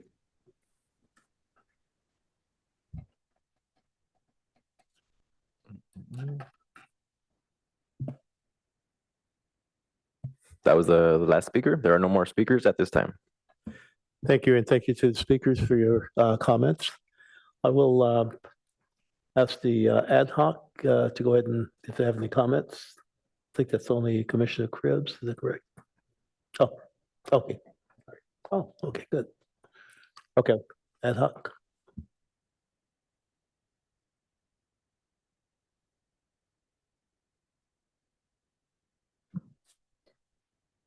Well, first of all, thank you very much for the report. I thought it was very well done and really presents a picture of what we're looking at. I continue from just my personal perspective to be concerned about universal access and if we're really providing students, middle school students, the opportunity to do sports. And I'm a big proponent of every child having the ability to participate in sports if he or she wants to do that, whether it's cost or whether it's facilities or whatever. And so I continue to be concerned about the state law and whether we're really following that or circumventing it to a particular. And I think you've made it clear that we're not, but I'm still concerned about it. So I feel like we don't really have enough information to make a specific decision tonight. I feel like this is really still a discussion of what kind of to do next. Although my preference is for the middle school athletic program to remain where it is and work hard to engage some other a nonprofit partnership to help raise some money to defer some costs and be able to provide coaching to as many kids who need coaching. And I would ask the fellow ad hoc commissioners to weigh in on what they think. I mean, I think the next steps that are listed in the report are appropriate. Thanks, Adam, for a great presentation. I think we reviewed some of the data at our last ad hoc meeting. I just have a few questions. First of all, you said we had about 1,200 registrations. Do you know the total number of the middle schoolers in PUSD?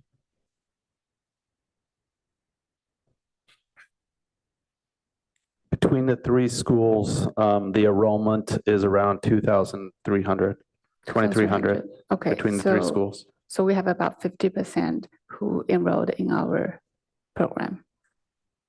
Rough, well, no, so those are registration numbers though, so they could be not individual students.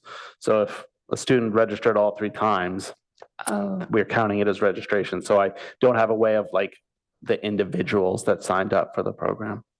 I see. And also we don't have the data, how many like VTP program registrations, right? We do not. It doesn't sort it out that way. Okay. Yeah, I agree with Ann that we don't have enough data to make a decision tonight. Maybe we should keep doing more research on how we can make sure we have universal access for our students. Also, just a data point, my incoming sixth grader son in Green, we haven't received any email from this program yet to sign up. So I'm just worried if I don't get a email from the school or the city to register, what about all the other parents or the VTP students? Yeah, and it will come. And it's the hardest to reach the incoming sixth graders that are, coming to each individual school. But we will push out through some things through school communications. We'll push out through the PTA. And then the week that that the students are back in school, we'll push out heavily then. And you'll have that entire week also to put in your registration. I see. And for students who join the school district like midway, then they wouldn't have chance to join the program? Yeah, they would. So the first registration will just be for the fall sports. And so they would have the opportunity to go for the right. following seasons. I see. Yeah. Thank you. I have one other question. Adam, for the 1,200 registrations that we get through the year, how is that divided through the 3 quarters?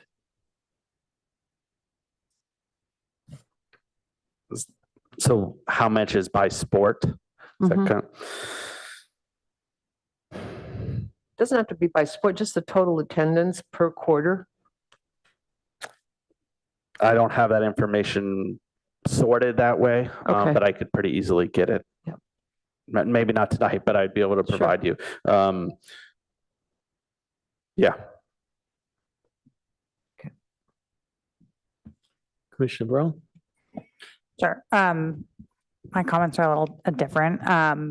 I thought that at least in our ad hoc committee meetings, as well as the presentation tonight, that the compliance with state law has been asked and answered. I think it's been very clear that staff has done that research, that they are compliant with the law. And really, in looking at some of the other models, the schools that run their program that are supported by a booster club, I think we found out that is legal, but it was kind of a question of how they'd organized themselves in order to comply with state law. That was a little bit murkier when we were having our discussions, rather than the city model, which has been very clearly evaluated. So I kind of want to put that issue to bed if everyone is okay with it, and is satisfied with the research that's been done and presented here tonight. Moving forward, I think looking at the city council directive, there's a couple things that we need to consider. Sort of the definition of universal access was not defined by the city council. So Adam has presented some criteria for evaluating that. I thought that was very well done in the presentation, really looking at universal access to all sports from all participants. And I thought that was a good lens of interpreting the council direction.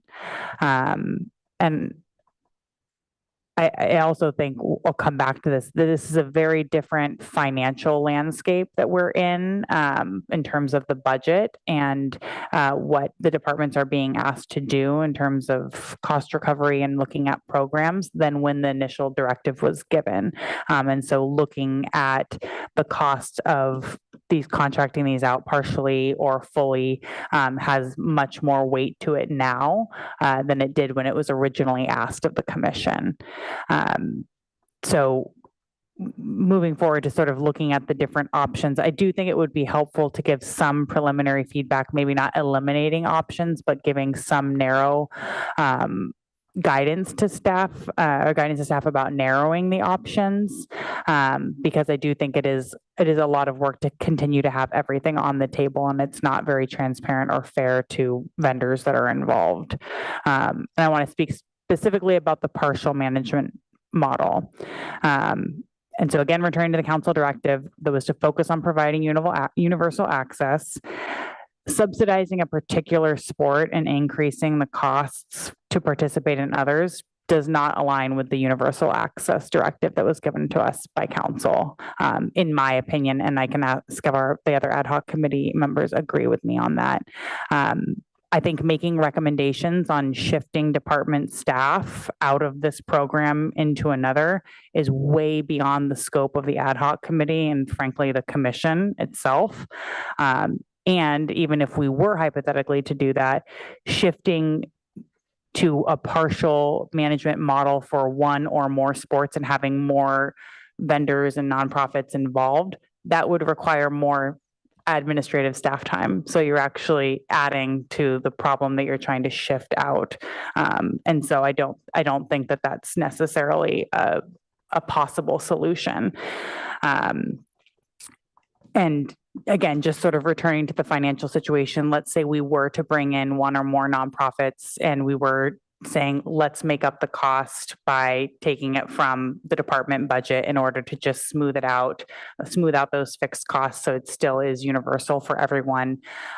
We're just not in that budget scenario right now. And so I don't think that's a realistic option. And so to keep this option open and keep having staff spin their wheels on the partial management model doesn't seem fair to me at this point, but I would love to hear from the rest of my ad hoc committee members as well as the rest of the commission I'm not necessarily saying we have to do a formal recommendation, but those are my thoughts in looking at this issue and having the support of staff. So, and thanks for a wonderful presentation, Adam, of course.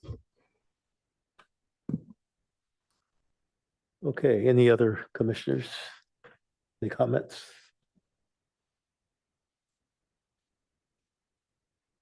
Commissioner Dane?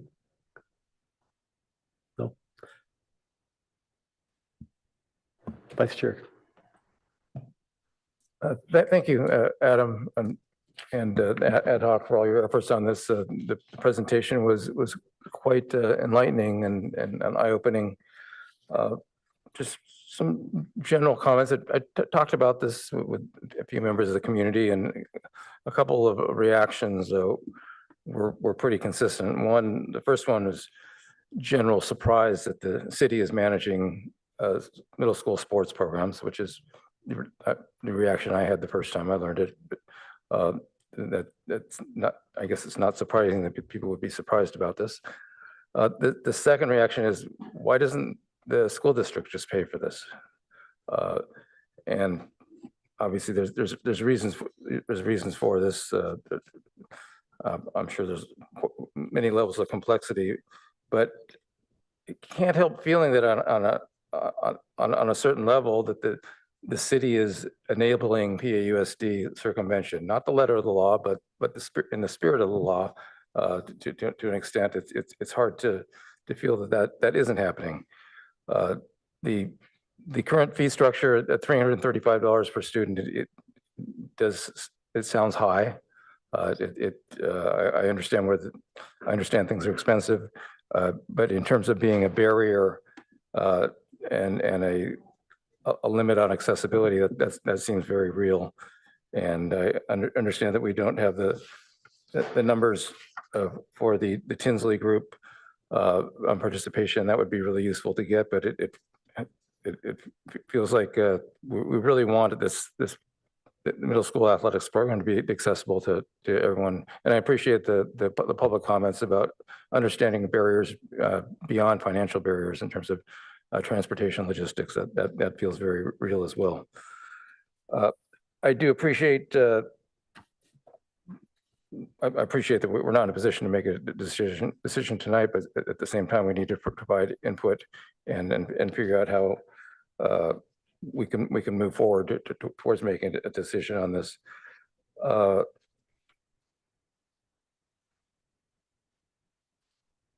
As far as the programs that were discussed, is Rising Star a for-profit company? Yes, it is. And is there any expectation that we would find a full program management option that was not with a for-profit company? Hard for me to know for sure. All I can say is there are some limitations to an RFI, or request for information. So there certainly could be out there. The RFI was meant to be a little vague, so we'd get a little of, or hopefully to get a little of everything.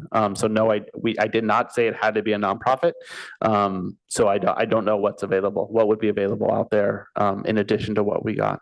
I don't know of any off the top of my head, but. Sure.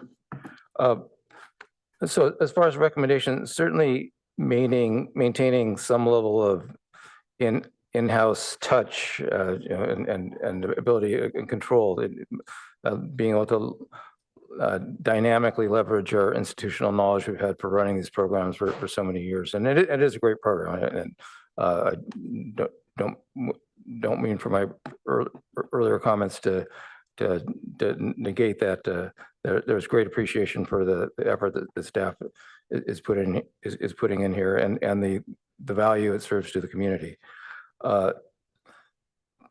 Being able to have some sort of dynamism in terms of being able to adjust, or explain to us what kind of adjustments go on during a registration cycle in terms of how many teams you're going to have. I would just say it's constant and it's never the same. So, as we get registrations, we look at how many coaches we have. We try to find additional coaches. We do look at team sizes, right? I mean, it's one of those things where, and there's always those instances where I'll just give you an example. 11 kids on the list. It's a lot for one basketball team. It's not enough for two. And so how do you measure that? And so unfortunately or fortunately, there's just educated, experienced guesses that we have to put into that. But you never know the commitment of the kids on that particular team. And so who's going to show up, who's not. So we're constantly measuring that with an eye on, we would love to not have any kids on the wait list. I mean, I think we all understand the importance that sports play at this age group, and it might be their last opportunity to play in a sport that's not based on skill level. So it's important to us, but we also understand that if you overload a team, you ruin everyone's experience. So sometimes, you can't add those 2 extra kids because it ruins the experience for 12 others. And so we're constantly balancing that act to the best of our ability, every registration process. Yeah, no, thank you. Appreciate the clarity on that. I can only imagine what it's like in the trenches as the deadlines are coming on you.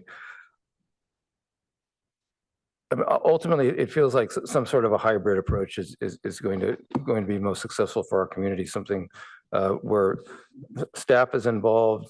I appreciate Commissioner Brown's comments about a single or the partial model not being inconsistent with the accessibility goal. At the same time, I also appreciate comments that switching over to a full management program is a risky proposition. You're putting all your eggs in one basket. And you're relying on a group. In order to move forward with that, it feels like it would have to be someone with a lot of experience, a large footprint in this geographic region, and just superb references. The standards and expectations of our community are high. I don't need to tell you that. You hear that much more frequently than I do. So we just like the turf field work we're doing, we got to get it right. Any solution, it feels like some sort of nonprofit partnership would be an important component. We have resources in our community that we can try to leverage, or maybe we'll need some sort of a new organization. But it sounds like an obvious way to try and get the costs down, which seems to be a major goal of what we're aiming for. I'm not sure I've helped you narrow down the choices, but I think I've try to provide some specific areas to focus, the priorities to focus on and aim for. And thank you for your efforts, and look forward to continuing discussion on this. Thank you, Vice Chair. I do have a couple of questions. For why do you think there were only 2 responses, I guess, to the RFI? And have you looked at that there are additional profits, for-profit and nonprofit companies out there, but why did we only get 2, I guess, 2 responses?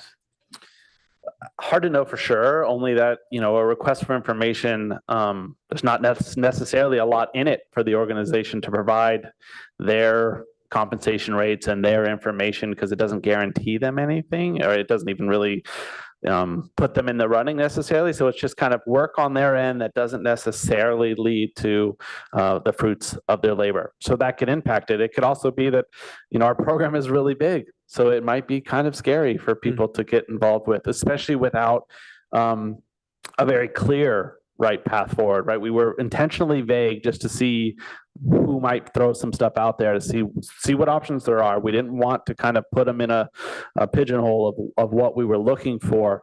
And so the vagueness could have scurried people away. I mean, we talked to La Garza, they didn't apply, but they may be interested if we fully did it. But I don't know the options of why some of them weren't interested in putting in for the RFI. Do you, and the other item is, do we have I mean, it seems like there are a lot more kids on the wait list. Does that seem to be something that increases over time? And it's maybe the approach is, I mean, it sounds like we're doing is sort of, you put out the registration and then determine the number of coaches that are needed. Is that the way the process goes now, or? No, I mean, we're always recruiting and we'll take as many as we can. We don't know the official number that we need until the registration comes in, but we are just constantly looking. And if we find someone qualified, we're going to bring them on board and put them somewhere.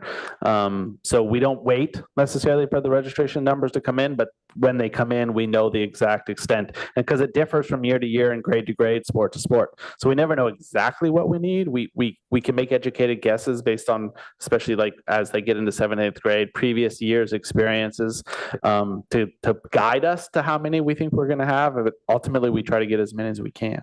Okay.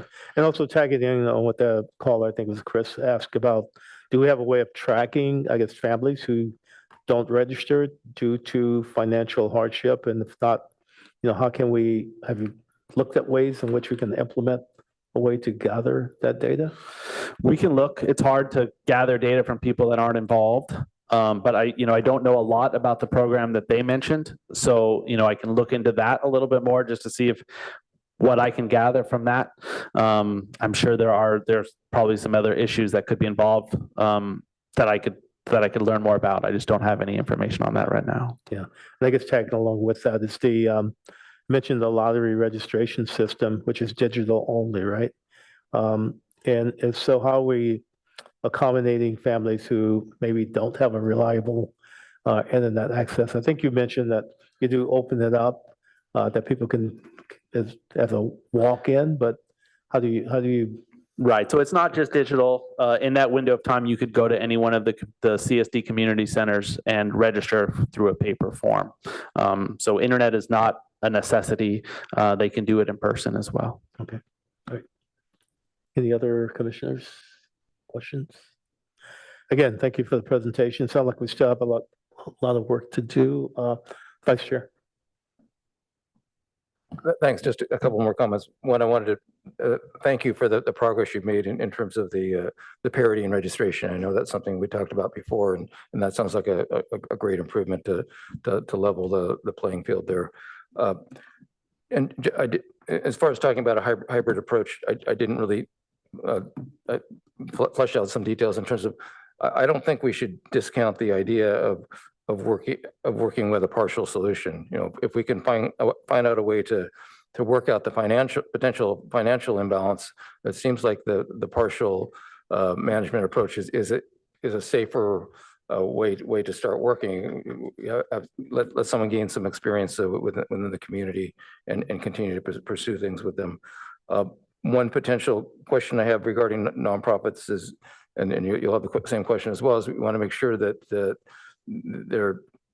they'll be here for a while. Longevity is a concern. Is a group created with a vested interest to solve a specific problem, and then when their kids move out of the system, is there less interest in maintaining this? And that's the consideration. Thank you. And we'll do one last question. What specific criteria will the city use to, assess whether or not a nonprofit versus a profit model is the best one to go with? I mean, I think that we would use the commission and the ad hoc. I mean, if we have a clear direction, there would be a lot of information that we would want to gather from of these individual groups, and tools of measurement to make sure that they're qualified and they're going to be here. I don't think we have those set, since we don't know exactly what our direction would be. But I think the ad hoc and the commission would help solidify that if that's the direction we move forward with. One last, do you think you have enough information now to sort of build on, I guess, the discussions that we've had today and working with the ad hoc? Not necessarily. I've heard from multiple people they would need more information, and I think what might be helpful for staff is what that information would entail, that would make us more comfortable moving in particular directions. Because without that, I could come back and maybe not answer those questions again. So that would be helpful. Okay, thank you. Okay, thank you. Thanks for your presentation. Looking forward to additional information in the future. Thank you. Were you looking for that information now from the commission of what question? Because I think of what specific information you want to come back with? Yeah, I mean, in order for me to start working on that would be,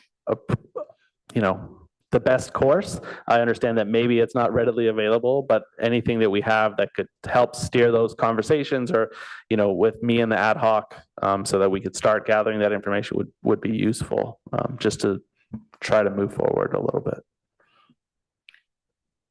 I think I was looking to see what you feel about this, some kind of staff recommendation. Like, you have all the information that you need to be able to assess these things you're asking us, and I really, with what you presented to us, I don't know enough.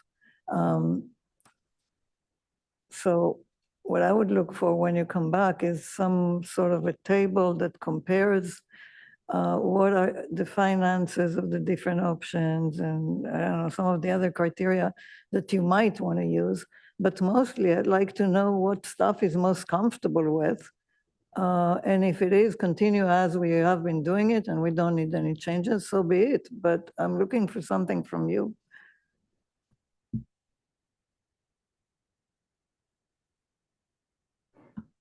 Yeah, I mean, I sort of paired that as well. I mean, we have two sort of a profit, a nonprofit, and a profit to look at. I don't know if we have enough information. I mean, they all seem to be competitive in prices for one sport. They don't necessarily address the issue about wait lists. And I guess it'd be, I think at the end of the day, it's going to come back to what does staff feel comfortable with in working with the ad hoc on that?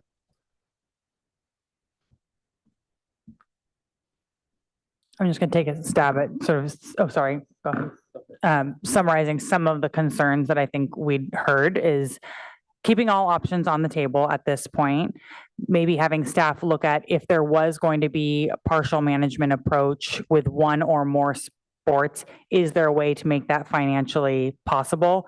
And if it does require additional funds from the city, what would that be? And could the department absorb that? Just running out that full scenario, or how many partners would we need to have in different sports? How does that affect the variety of programming, the sort of ability to pivot in terms of access, not only in fees, but ability to capacity for the program, and then the variety offered. And so looking at these options through those lenses.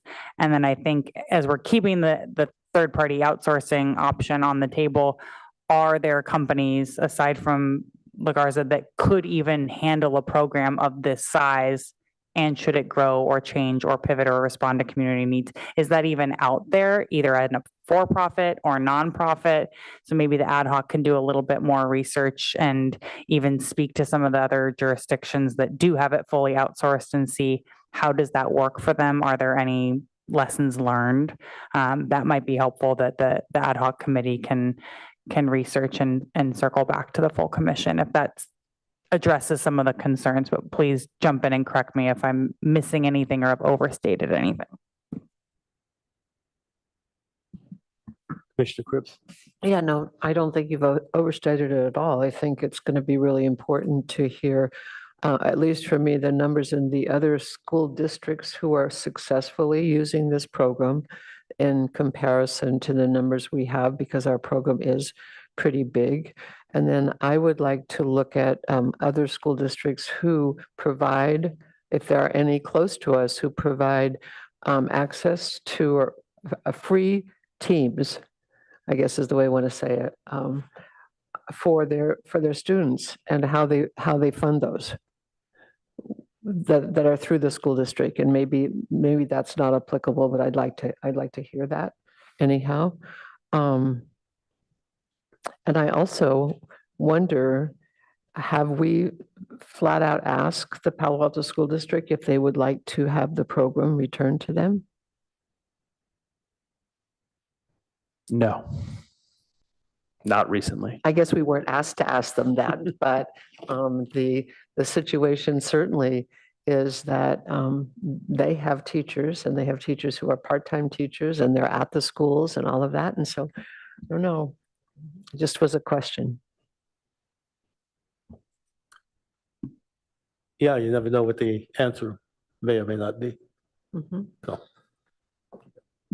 Commissioner Dean? Yeah, I think Commissioner Brown and Commissioner Cripps wrapped up beautifully. And I do recall we talked about we need more financial analysis about different options.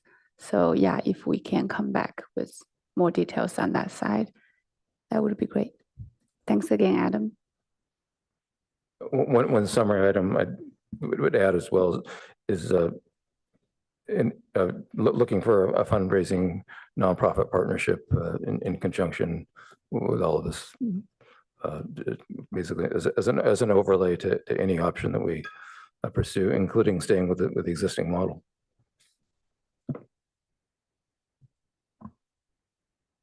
Okay. And we didn't, no one commented on the tiered fee structure. I think in order to comment further on that, it would need to understand what type of range change would be anticipated. Just a little bit more information on what the scenario would be like for what different sports would cost, or a range of expenses for different sports, to understand that better.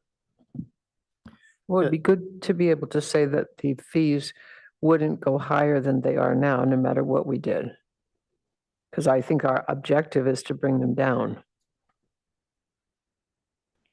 So if I understand you correctly, you're suggesting that figure out how to lower the fees for some sports, and for the more expensive sports, they wouldn't be any higher than they are now.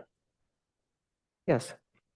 That's So if we had a lower fee for some sports, the fee for the other sports who are more expensive wouldn't go higher than it currently is, with the goal of bringing them all down by some sort of supplemental funding from a nonprofit. So let me tag in on that one then, because right now it was what, $335 per sport, and 80% of that fee actually goes for administrative and coaching. Is that correct? Staffing, yep. Okay, so if you were to bring that fee down, let's say whatever level, no matter which option we select, is there a danger of, I don't know if the coaching, the lack of bringing in coaches has to do with pricing? Or if it does, then if you lower the price, that means there's going to be less monies available to potential coaches. Will that then maybe reduce the number of coaches? And now you've got, probably have more people taking advantage of the program because of the reduced fees, but now you have less people available to provide coaching and so forth. I mean, that's the danger. I mean, I think the ultimate thing is if you reduce fees, then the city has to subsidize the program more. If that's the only change to the program, is any reduction of fees currently would mean a further subsidy from the city. Or somewhere else, but more money's got to come in. Correct. Obviously. Yep. If we were to go with a partial model, would there be a complication in terms of the AD at each school, where would the athletic director be interfacing with the partial management group for sports, or just trying to envision? There'd have to be some kind of connection since we'd be sharing space. Yeah, I mean, ultimately they'd be managed by a different organization, but if we did that partial model, there's got to be some connection because we're using the same space. So we'd have to figure out some connection points to make that work for everybody on campus. And if we went with a full model, would there still be ADs at the schools, or that the third party would assume that role? The third party would assume that role. And so that's just an area where the local touch is gonna be lost. Just another just part of the consideration in terms of the in-house touch. Maybe I missed this, but at what point in time did the Palo Alto Unified School District have the program? So prior to 1997, the school district ran the program. I don't know for how long though. A long time, I'm assuming, but I don't know when the sports program started. Okay. I just know that in 1997, we started to get involved. The city started to get involved. I think it was a little bit further back, 1990, 1989, 90, 91 discussions. So it's a good possibility. They might want the program back if it could look attractive to them, right? I mean, we don't know. So. Yeah, we don't know Yeah. recently. I mean, the question hasn't been asked recently. So you sound like it had been asked before? Yeah, the discussions have been done before. Okay. And certainly when one of the reasons the city got involved was because they didn't think they were going to do it anymore. So it was the city operated or it didn't operate at that time. Got it. Okay, thank you. Okay, thank you. Thank you very much. Let's move on to the next business item.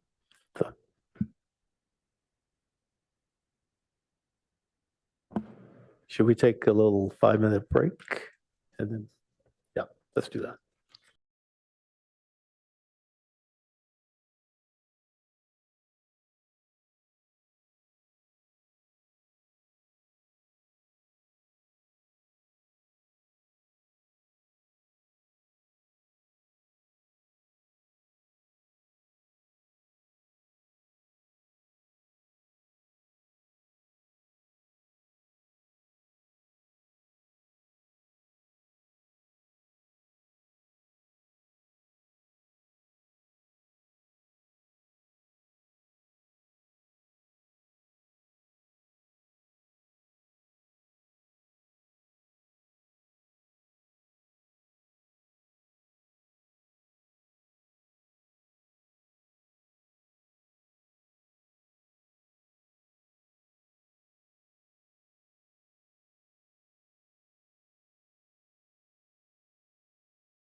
let's move to the next business item, which is the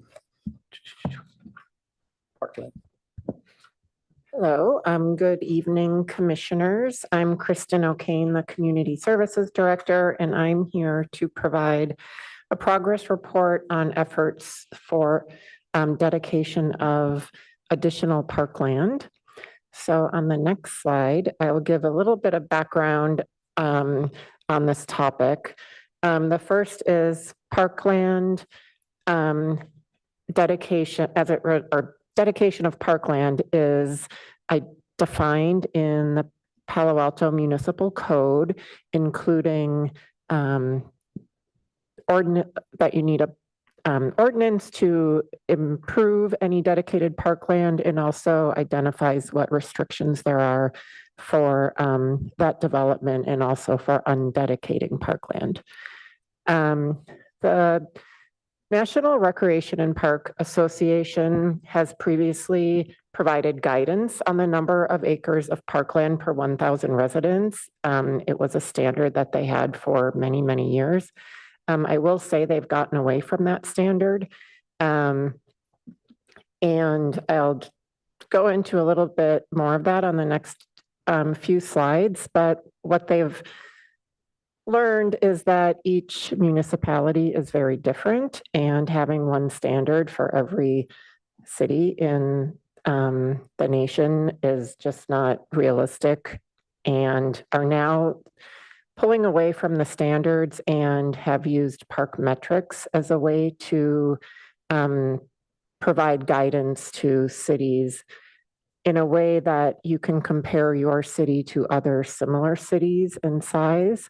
And so I just wanted to point that out, that way that the NRPA looks at how much parkland should be in a community has shifted over the years and is much more, I would say, specific to the community and based on the needs of the community.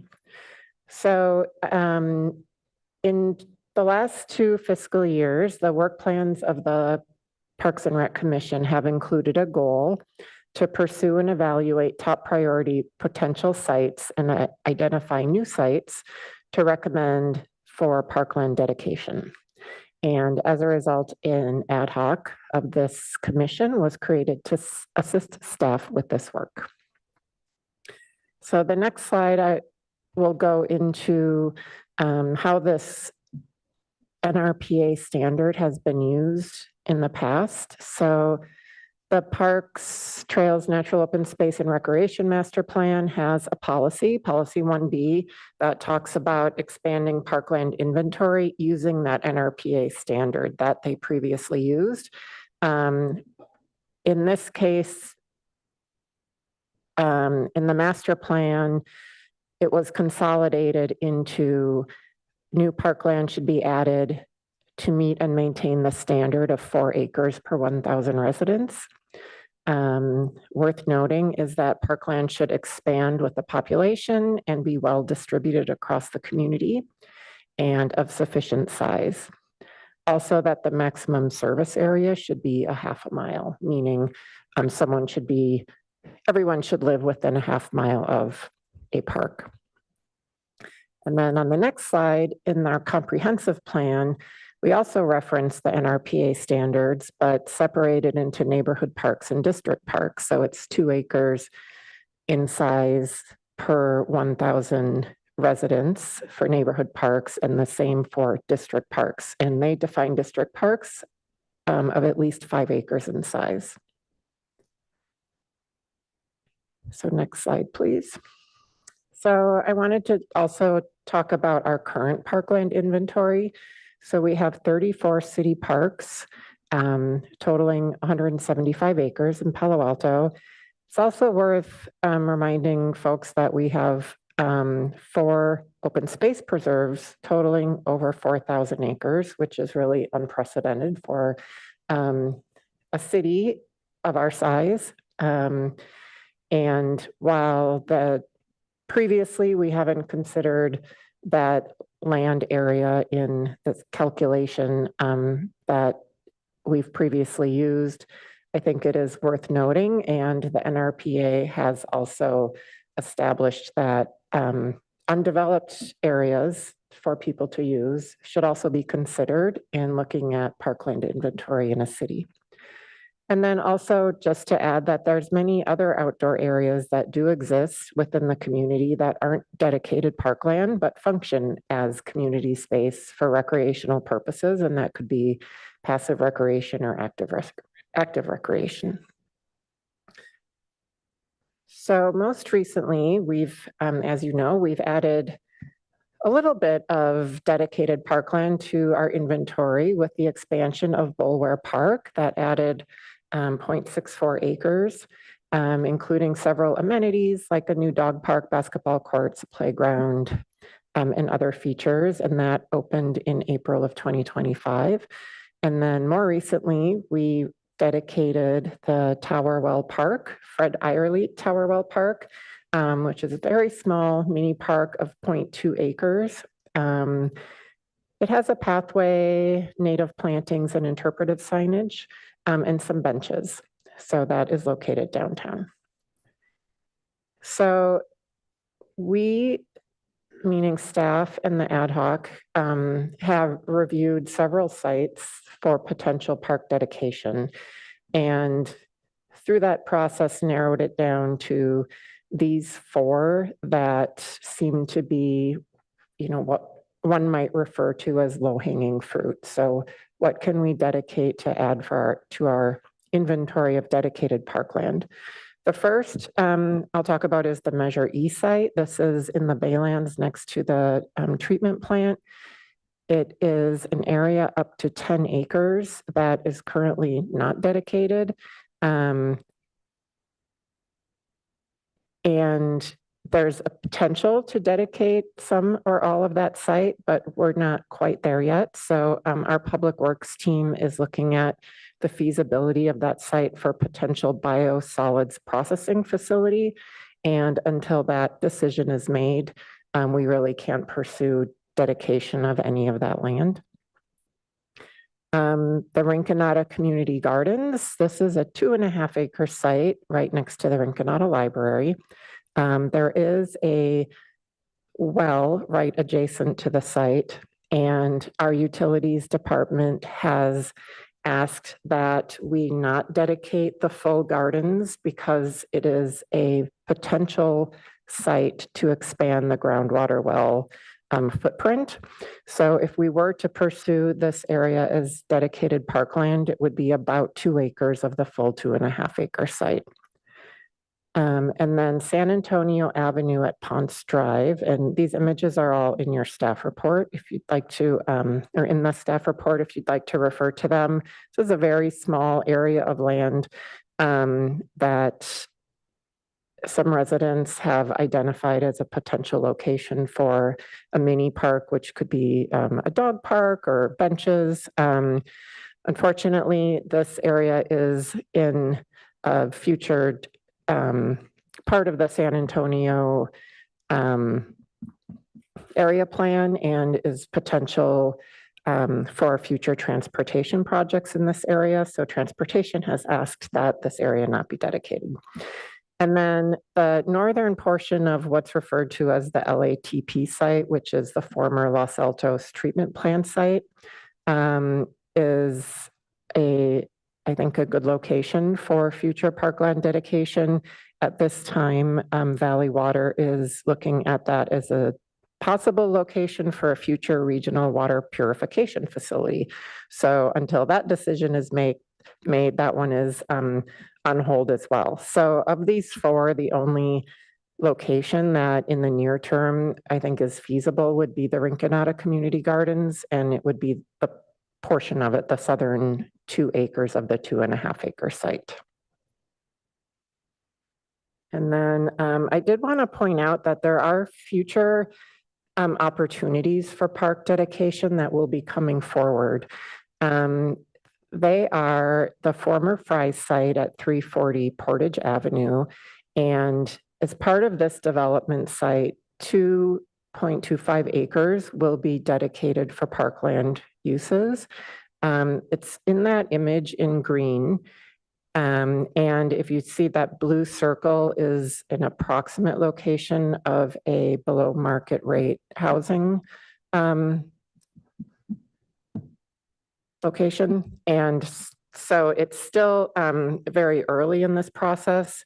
It would require a new CIP to design and actually construct the site into parkland, and we don't have a time frame set for that. It's likely we would ask to have a new CIP put in for next fiscal year if this project, like the land transfer and everything goes forward positively. That would be our first opportunity to add that to the CIP. We definitely need to consult with Public Works on that. And then the second is the San Antonio Road Area Plan I previously mentioned. So this is a large planning effort along the San Antonio Road corridor. So the planning effort will include and consider housing, mobility, as well as community services and facilities such as parkland. So this is an opportunity for parkland to be added to this area to meet the needs of future development there. And a community advisory group and technical advisory group have both been established to assist with that effort. So they have asked our chair, Freeman, to sit on the community advisory group to represent the Parks and Rec Commission, and several park staff and myself will be on the technical advisory group to advise not just on parks, but also community centers and any sort of community service facility or land that, you know, could be added to that area. So I don't have an estimate whatsoever of what that area of future parkland could be, but I just wanted the commission to know that this is a planning effort that's underway. I believe it will be completed in 2028, so it is a few years out, but I think it's a great opportunity to reach that area, which is in the master plan. I believe one of the areas that was considered a park search area. So areas that we should focus on looking for dedicated parkland because there's not as much to meet the needs of the residents. So I think that concludes my presentation. I wanted to give the ad hoc an opportunity to speak if that was appropriate. Thank you. Thank you for the very informative presentation. We look forward, the ad hoc looks forward to adding a little bit more depth to it as well. I'll open it up to any public comments that might be out there. We do have one public comment. So our first public comment will be from Herb B.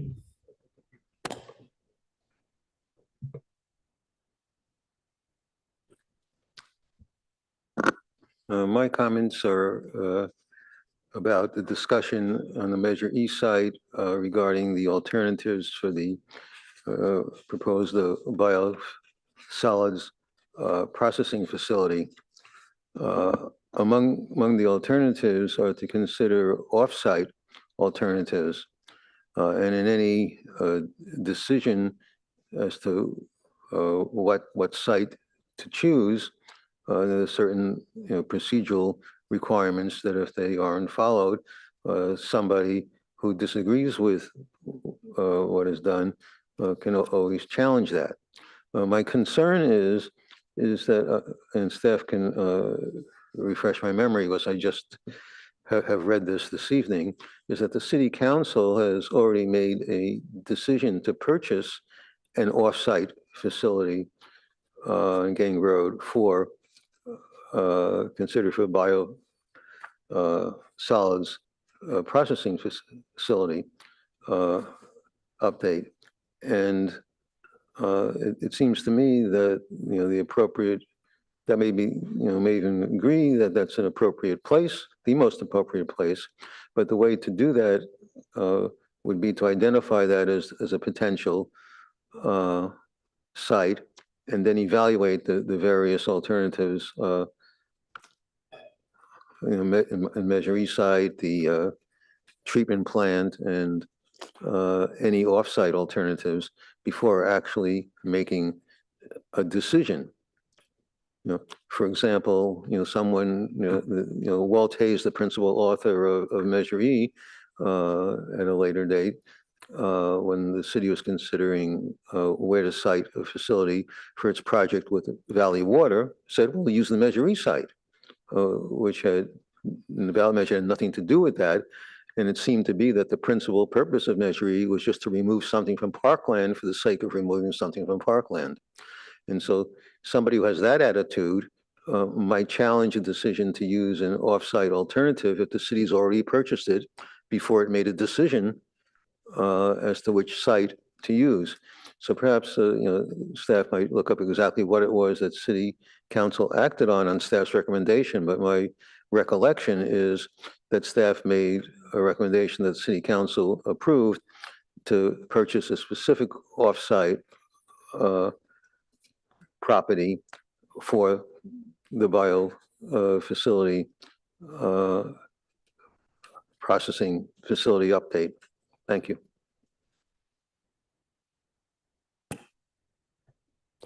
That concludes public comments. Thank you. Thank you for the speaker for your comments. As a member of the ad hoc vice chair and myself would like to first want to acknowledge and thank staff for the significant progress that has been made. The ad hoc commend staff for advancing several park dedication efforts, including the formal dedication and opening up the Belware Park addition, as was mentioned, as well as the Fred Hourly Tower Park.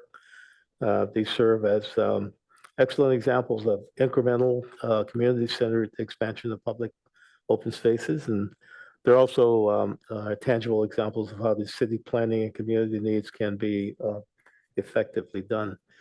As it relates to Measure E, this is a complex issue, but one with long-term importance.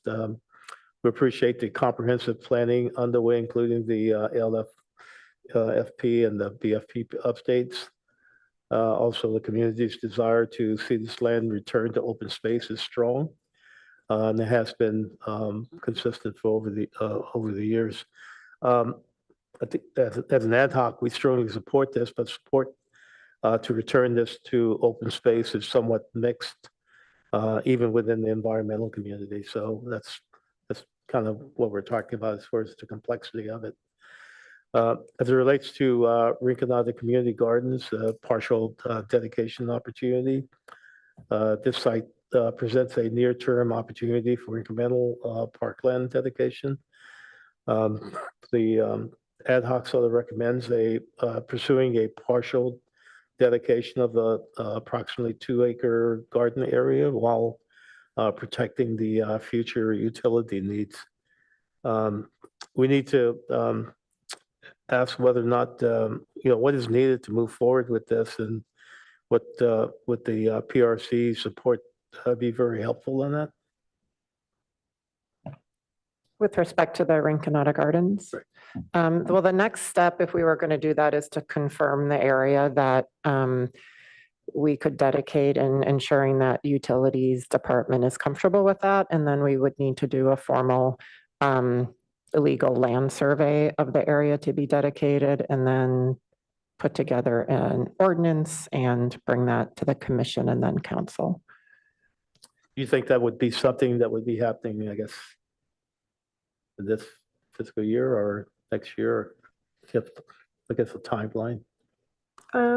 If we felt like the commission as a whole supported that, I think we could get the land survey done. I mean, definitely this fiscal year, so, and bring that forward. Okay. And then comments about the former Fried site, support for timely transfer. It's an exciting opportunity within the downtown core. So we support the planned 2.25 acre parkland transfer in the fall, hopefully in the fall of 2025. Although I think the park is somewhat smaller than Johnson Park, and having visited that park, it's a very active park and in an important area of the city. So excited to see this progress, and the ad hoc will follow the progress to the completion, which is, I think you said was estimated to be sometime 26, 27 timeframe. I don't have a time frame for when that park would be developed into an actual park. We would need to coordinate with Public Works on that. It would likely be one of their projects. And I think lastly, we want to make sure that this new park reflects the needs of the future residents and current residents alike. So I assume that'll be something that you'll be working on. And then finally, the San Antonio Road Area Plan is a long-term planning effort, but one with enormous potential. Note that the presentation that I will be, along with the city staff, part of this effort in representing the commission. The first meeting is actually scheduled on the 19th of August. And so I should be able to give you, along with staff, give you an update on that at the next PRC meeting. So with the 275 acres on review, this is probably one of the largest opportunities for future parkland planning in Palo Alto that we've seen in a while. So this area is it must hopefully it aligns with our master plan acres standards of the 4 acres, 1,000 residents, especially the residential density increases. So I hope that we'll be proactive, and if we don't plan for parkland now, we might miss the window to secure it later. So hopefully we can stay on top of that one. So I'll go ahead and that's kind of my comments. I'll pass it on to the vice chair. Thank you, Chair. Thank you, Kristen, for the report, for working with us. We've been working at this for a while, kicking a lot of ideas around, and there's certainly been interest in doing things, and then the obstacles get uncovered, and then we regroup and see where we can go. I do agree that Rinconada Gardens does make sense to move forward with right now. The utilities concern for potential use is a long-term issue. It's not something that's going to be resolved anytime soon. We've been talking about this for a few years as it is, but 80% seems like a worthwhile area to go for. And that's a large area than I think we've been hearing about previously. So that's very worthwhile. Just wanted to back up just for a moment and to talk about the parkland guidance and the standards that you were talking about. It does make sense to reconsider this to a certain level, to a certain degree. And is the type of housing in an area taken into consideration when developing parkland standards? Because certainly when an area with higher density of multifamily housing, the need for parks becomes more acute and more pronounced. I don't have an answer to that. I could research that with the NRPA and get back to you. I do know that they, depending on the number of residents,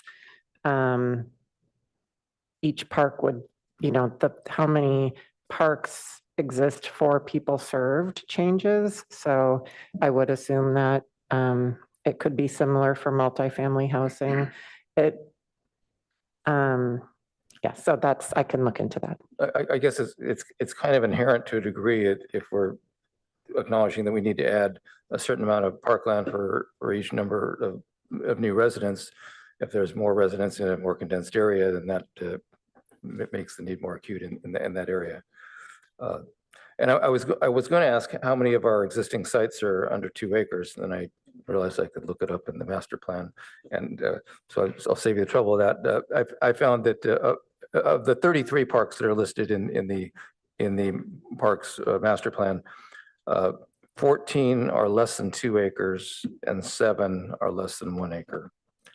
And while 2 acres is the minimum goal for a neighborhood park, it's over a third of our parks are below that goal.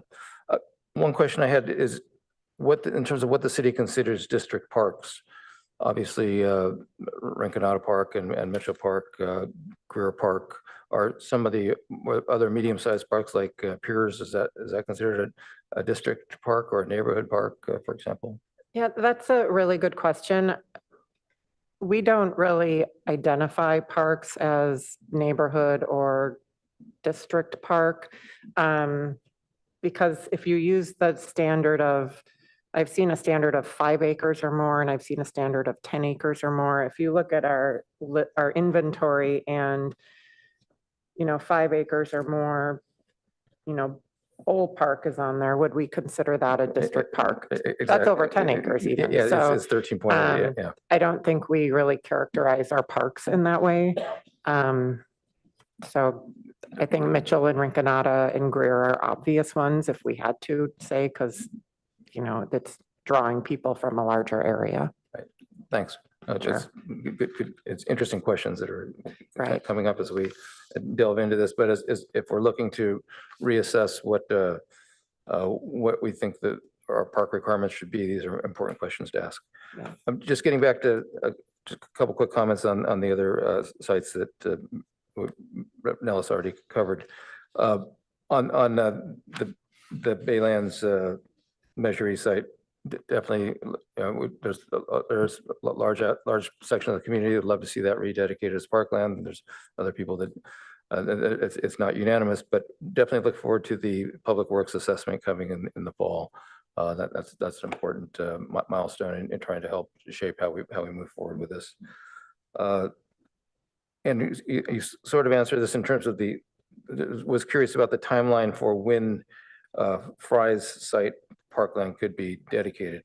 It sounds like the parcel will be clarified in the fall, but when is the land then available to be dedicated for independent of public works, or going through the process of the dedication, and how much planning for the park needs to be done before it's dedicated?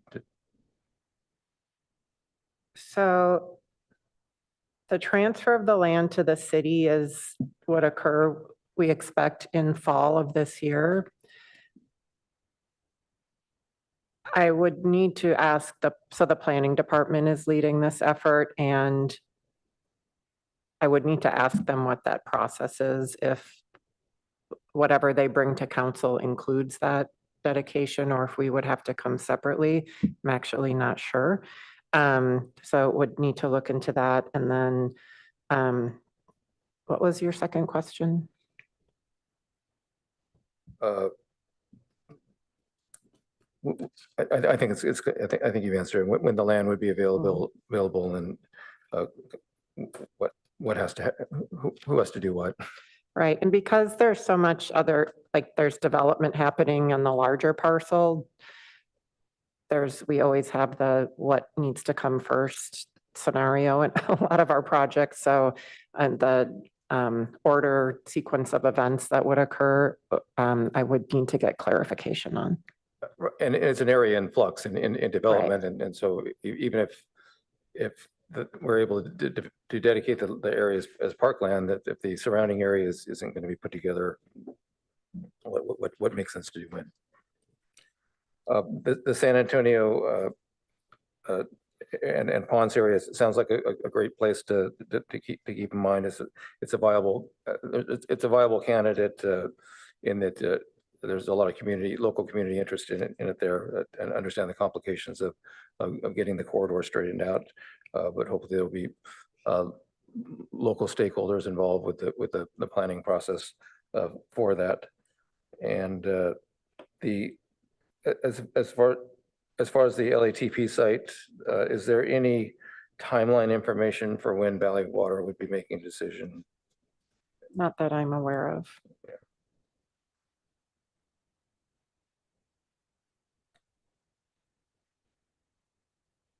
Thanks. And just one other question related to park dedication regarding the Greer Park easement where the sewer line was put in, was moved.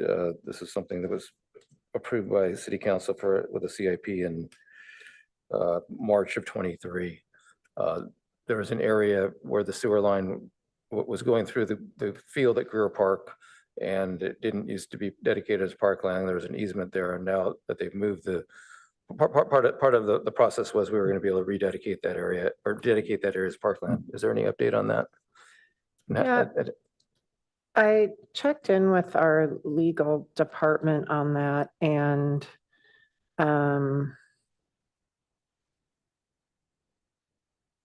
I think it wasn't clear to me on where that area was. This was something that Darren worked on when he was here.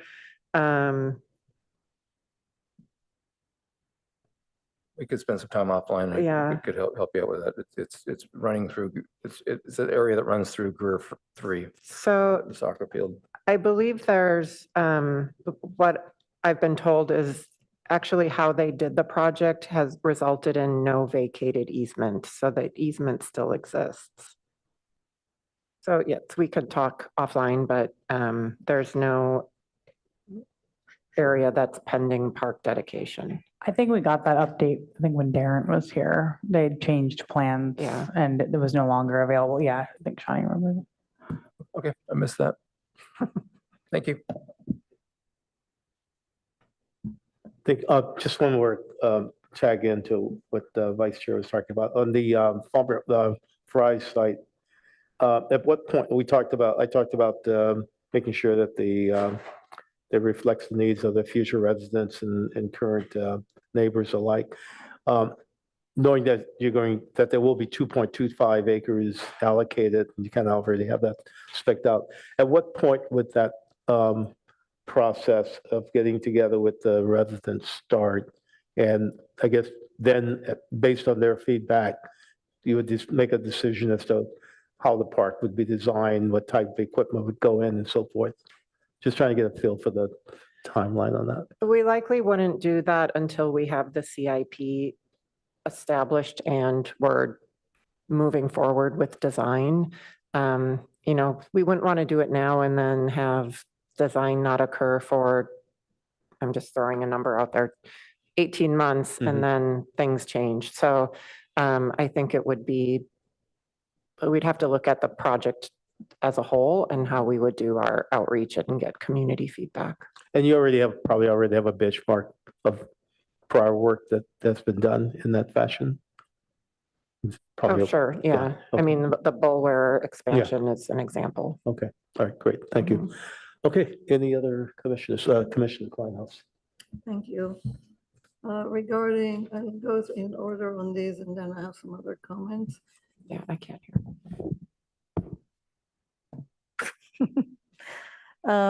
For the Measure E site, Mr. Borg suggested that the city has purchased another site for the potential biosolid treatment. Can you follow up on that and see whether there is indeed another site off-site that can be used for that? I can follow up with Public Works. Please, thank you. So that was one question. On Rinconada, and also for Measure E, remember that this commission recommended rededicating the entire 10 acres previously. So just keep that in mind when we go forward. For Rinconada, I think I agree that dedicating 2 acres would be good if we can get more. For San Antonio at Ponce, it's a very small site. Can we just put some benches and treat it as a park, even if it's not a park for the neighbors? I mean, all they wanted is to have it used. They use it as a park anyway. So maybe, I think Darren had contact with them, but maybe we can figure out what they want and without even dedicating it, just provide the amenities. We can look into it. I mean, I've been there, it's surrounded by traffic going in all directions. I would worry about safety, but I would have to we'd have to look into it. So maybe it would be good to see what do they want, and if it's not excessively expensive, and if it's easy, then even if we don't have it dedicated, maybe they can get what they're looking at. This site, in terms of dedication, concerns me. And the reason is that there are efforts in the California legislature to exempt any large development that is within a half a mile of a park from paying park fees or dedicating land for park, which means that we could potentially get a small area that's not even an acre, but any development around it within half a mile radius would be exempt from providing parkland or paying in lieu fees for parkland. So we need to consider whether an area is threatened with development in general and what is the potential for really actually getting less than more in the long term. So that's something we need to consider. So I would just, for this one, for ponds, just see if there's something we can provide the community with without actually dedicating parkland. For the Los Altos. Excuse me, Commissioner Clance, just to clarify, that's legislation that was pending that didn't pass, but is potentially. It was proposed by YIMBY Action, I think, and Spur. And they had so much opposition that they made it a 2-year bill, meaning this year it's not moving forward, but it's likely to come back next year. And then there'll be some negotiations and they'll try to get something there that exempts large housing developments near that have a park. And it can be potentially a very small park like this in the middle of a traffic circle and say, okay, no park fees and no park dedication. So need to be a little watchful for that. And, I'm watching this to see what happens next year, but we don't know yet, right? So thank you. For the Los Altos treatment plan, I think the entire wetland should be parkland, not only a section of that. And for what I know is that the water district is not pursuing it anymore. They're looking at San Jose, and I think they're not at all looking at this area on San Antonio anymore. So can you please try and find out? Because, we're making assumptions, and this would be really the most important parkland that we can potentially dedicate, because it's all wetlands. So that would be very important. My last question for now is about, the city just approved a large new development on El Camino with more than 300 units over at the Creekside Inn and Driftwood Deli. Does that come with any parkland or in lieu fees? I'm not sure. I would have to ask the planning department. So would you follow up on that too? And if we Yes. can, all these things that I just asked, I would love to have more information on them. Sure. Thank you. Thank you. Commissioner Braun? Thank you for the presentation. And I previously was on this ad hoc, and it is just as I remember, same sites being discussed, and just as frustrating with everybody saying, no, that's mine. No, that's mine. You can't touch it. So I understand it's very frustrating for everybody involved. Not unlike trying to peel something back from my toddler. But I'm not going to talk about all the sites. I want to throw my support against for the Rinconada site. That does seem like a great site in terms of opportunity. Everybody probably already assumes that it's parkland, very similar to the Tower Wall Park site. And so definitely support moving ahead with that. And then going forward, I know the ad hoc is sort of nearing the end of its existence, but I think what would be very helpful is this always has the potential to be an enormous time suck, and you could spend an entire full-time position just tracking down these projects and meeting with residents and doing community meetings. And we just don't have the bandwidth to do that for all of these sites. And there may be more that residents are saying, well, why isn't this parkland? It's by my house. And for items that come up in the future, new developments like the San Antonio site, I think it would be very helpful to get from the institutional knowledge of the current ad hoc committee a list of sort of guiding principles. I don't want to overly like add bureaucracy or criteria necessarily, but when we're looking at the rest of the sites or other ones that come up, having a list of guiding principles to compare them against. So whether it's in an area of town that the city that needs additional parkland, obviously opportunity is probably at the top, and that's kind of how we're dealing with this list currently, but it may be a different list in years from now. Access to the site, sort of that the pond site was very difficult and really kind of unsafe to walk to.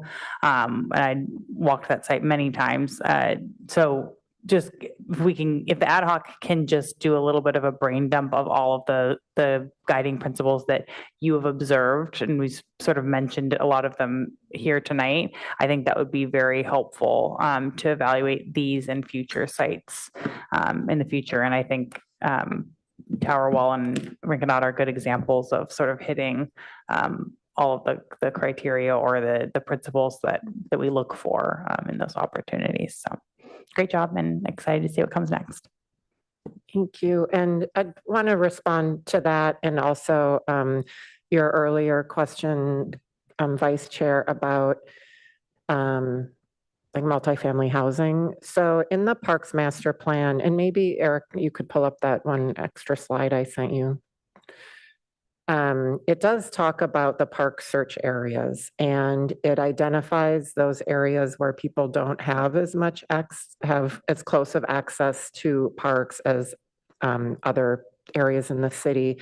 So the sort of blue cloudy areas are what we refer to as park search areas. And if you look at, for example, park search area E, it breaks it. This one is identified as, of those areas, it has the highest population density. So while there's others, like Park Search Area B has lower population and lower population density. So when we talk about criteria for dedicating parkland, we've really done a lot of that in the Park Master Plan already by saying these are areas where people don't have a park in walkable distance necessarily. And not only that, but these are the areas where there's the most people there. So the idea of this was to say, let's look for areas to dedicate as parkland here. And it may not be a city-owned land. It may be a vacant lot like the Bulware addition that was, offered to us to purchase. And we did. I know that costs a lot more to purchase a land than to just dedicate something we already have. But to dedicate land that's already functioning as parkland, like the Rinconada Gardens, I think it is important to dedicate that. But to me, and this, I'm just speaking from myself and working on this Park Master Plan, is that's not really achieving the objective of getting people access to parkland, which is really the whole goal behind that. So the Rinconada Garden sits in the middle of or at the edge of a very large park, and Eleanor Pardee is a few blocks away. So this isn't an area where there's a lack of parkland. Certainly we will move forward in dedicating that because it seems appropriate to do so. But if we really wanted to move the needle on this, we should be focusing on those areas where people don't have close access to parkland. Okay, fine. So I think this is why I asked you about the Creekside Inn, because that is in search area E. And when we have developments that come through, they're handled by planning. But if Parks goes and says, well, this is a place where we really need the park, it's more likely that we'll get some land and not just fees that we can use to buy, but it's always more difficult. And so I would encourage you to talk to planning more about those big developments because they have to pay some park fee or dedicate land. And then that becomes available to this area. Right, and yes, thanks for bringing that up. So planning will consult with us for projects that there may not be land available to do a park. So they do consult with us and say, what do you think is appropriate? Is it appropriate to have in lieu fees or, that does happen. So I will follow up with them on this site. Thank you. I've seen some cities where they just said, no, you have to provide parking. And so they would want to and do some kind of combination and maybe some small park and some fees. I don't know, I'm sure you're more familiar with those processes than I, but I think it's important because, that area is exactly where you need more. And along El Camino, there'll be a lot more large developments, so. And then the questions are always, well, is that private park or public park? And so we want them to be public parks, right? So. Anyway. Thank you, Commissioner. Commissioner Cripps. Yes, I just wanted to say that I'm glad to hear you talk about it may not be land that we already own. It may be land someplace else that we should think about buying. And so I'm wondering if it's appropriate at some point to have somebody or a presentation from the Friends of the Parks and talk about their general fund. Do we have a specific dedicated fund for people to pay into it to buy land for parks? Commissioner Mosh used to talk about that all the time. And so maybe it's time to revisit that and have a presentation, or maybe it's time for a different ad hoc to address that. Not necessarily this one. So I'm glad we're talking about it.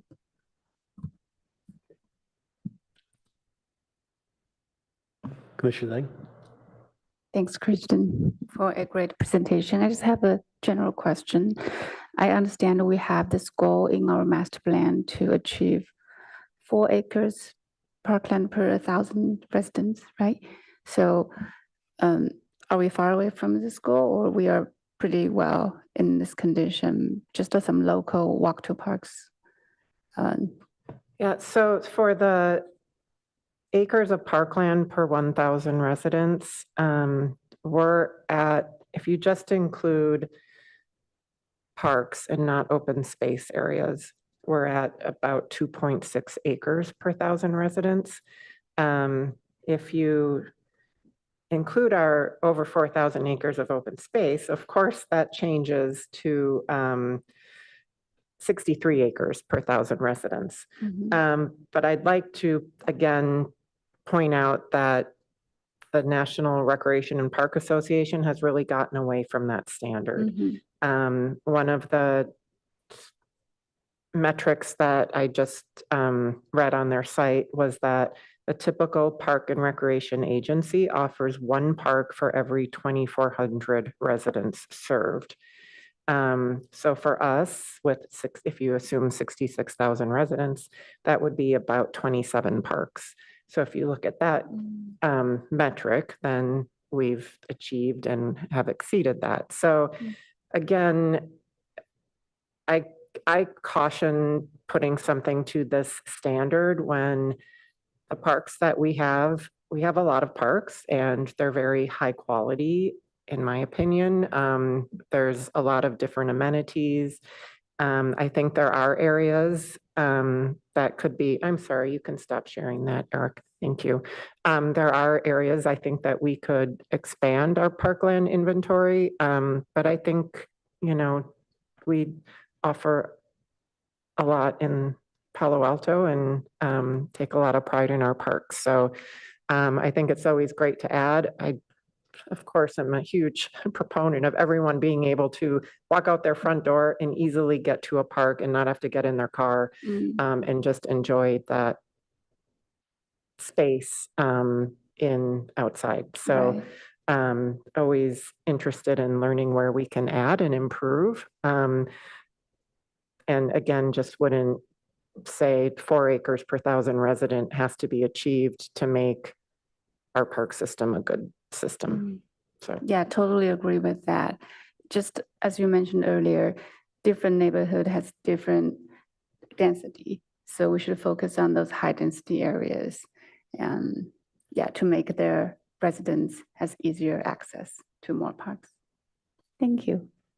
thank you.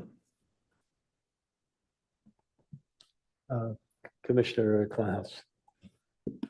Some cities look at other amenities that are dedicated, I don't know, roofs, exercise rooms, things like that as amenities that are equivalent to parks. I would not like to see Palo Alto follow that. I think that parks with trees and things to do on the ground is really, really important. So just commenting on that, because there is a tendency to say, oh, if they have a porch, then they have outdoor space. So we gotta be careful of that. Vice Chair. Just a couple, or a few quick follow-up comments. Director O'Kane, thank you for pointing out the existing heat maps, highlighting the areas of needs. My comment or question regarding the park considerations based on the type of housing was really more with an eye towards new housing and growth as opposed to existing housing in our community.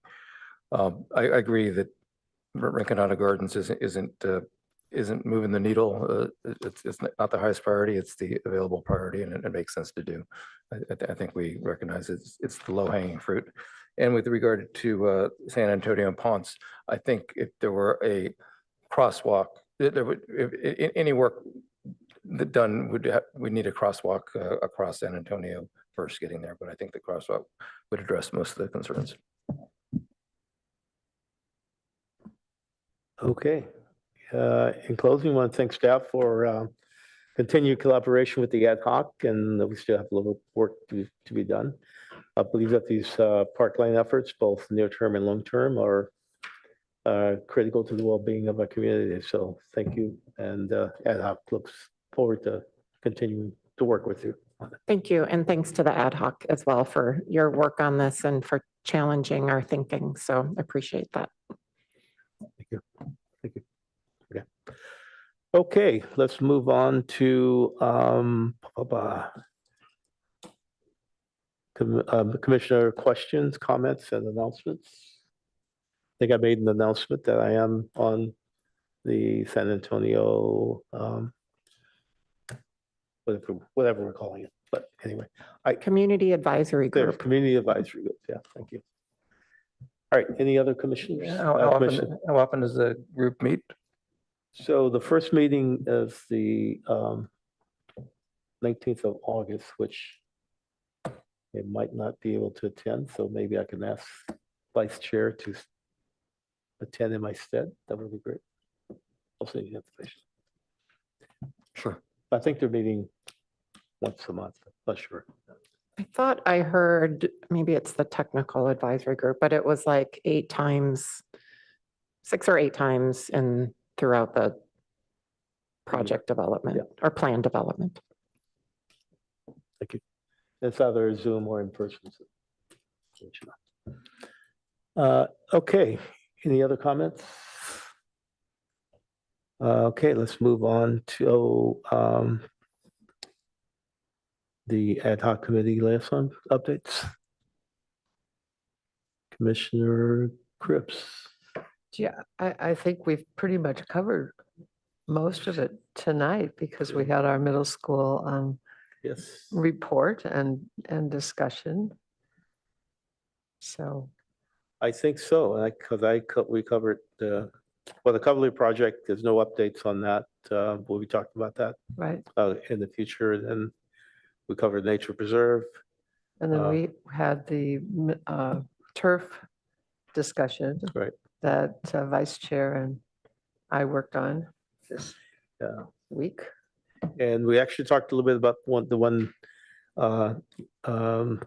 the community gardens that I'm on, and there's continued work on that, so I appreciate what the effort that's happening on that one, so. And then I think there will be the report on tennis and pickleball Right, coming. so I'll turn it over to Sarah Yeah. to talk about our next adventure as it relates to the agenda. Could I quickly ask a question? Sorry, Sarah. With respect to the Cubberley ad hoc, so I am going to reach out for a meeting to connect. Have we confirmed that Commissioner Kleinhaus is okay being on that ad hoc?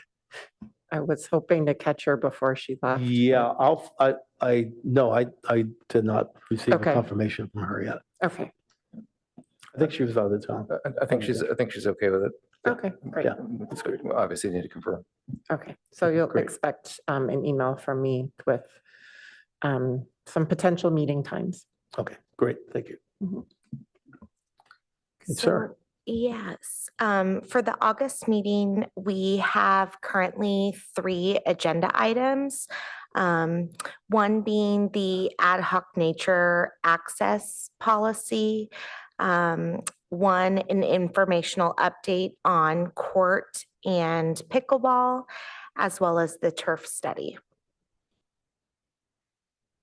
Did you also want to hear a preview of September, or are we good for it?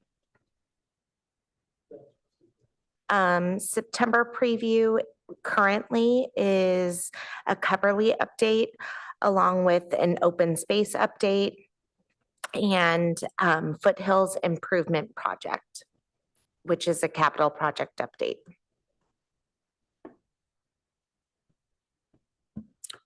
Okay, any comments from the commissioners?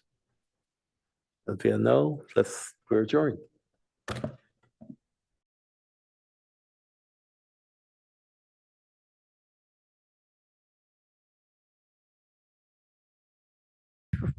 Three heavy items, two specifically very heavy, which we can expect a lot of public comment on pickleball as well as the turf study. So maybe we can talk about that agenda, not right now, but Yeah, as we do agenda planning. Yeah.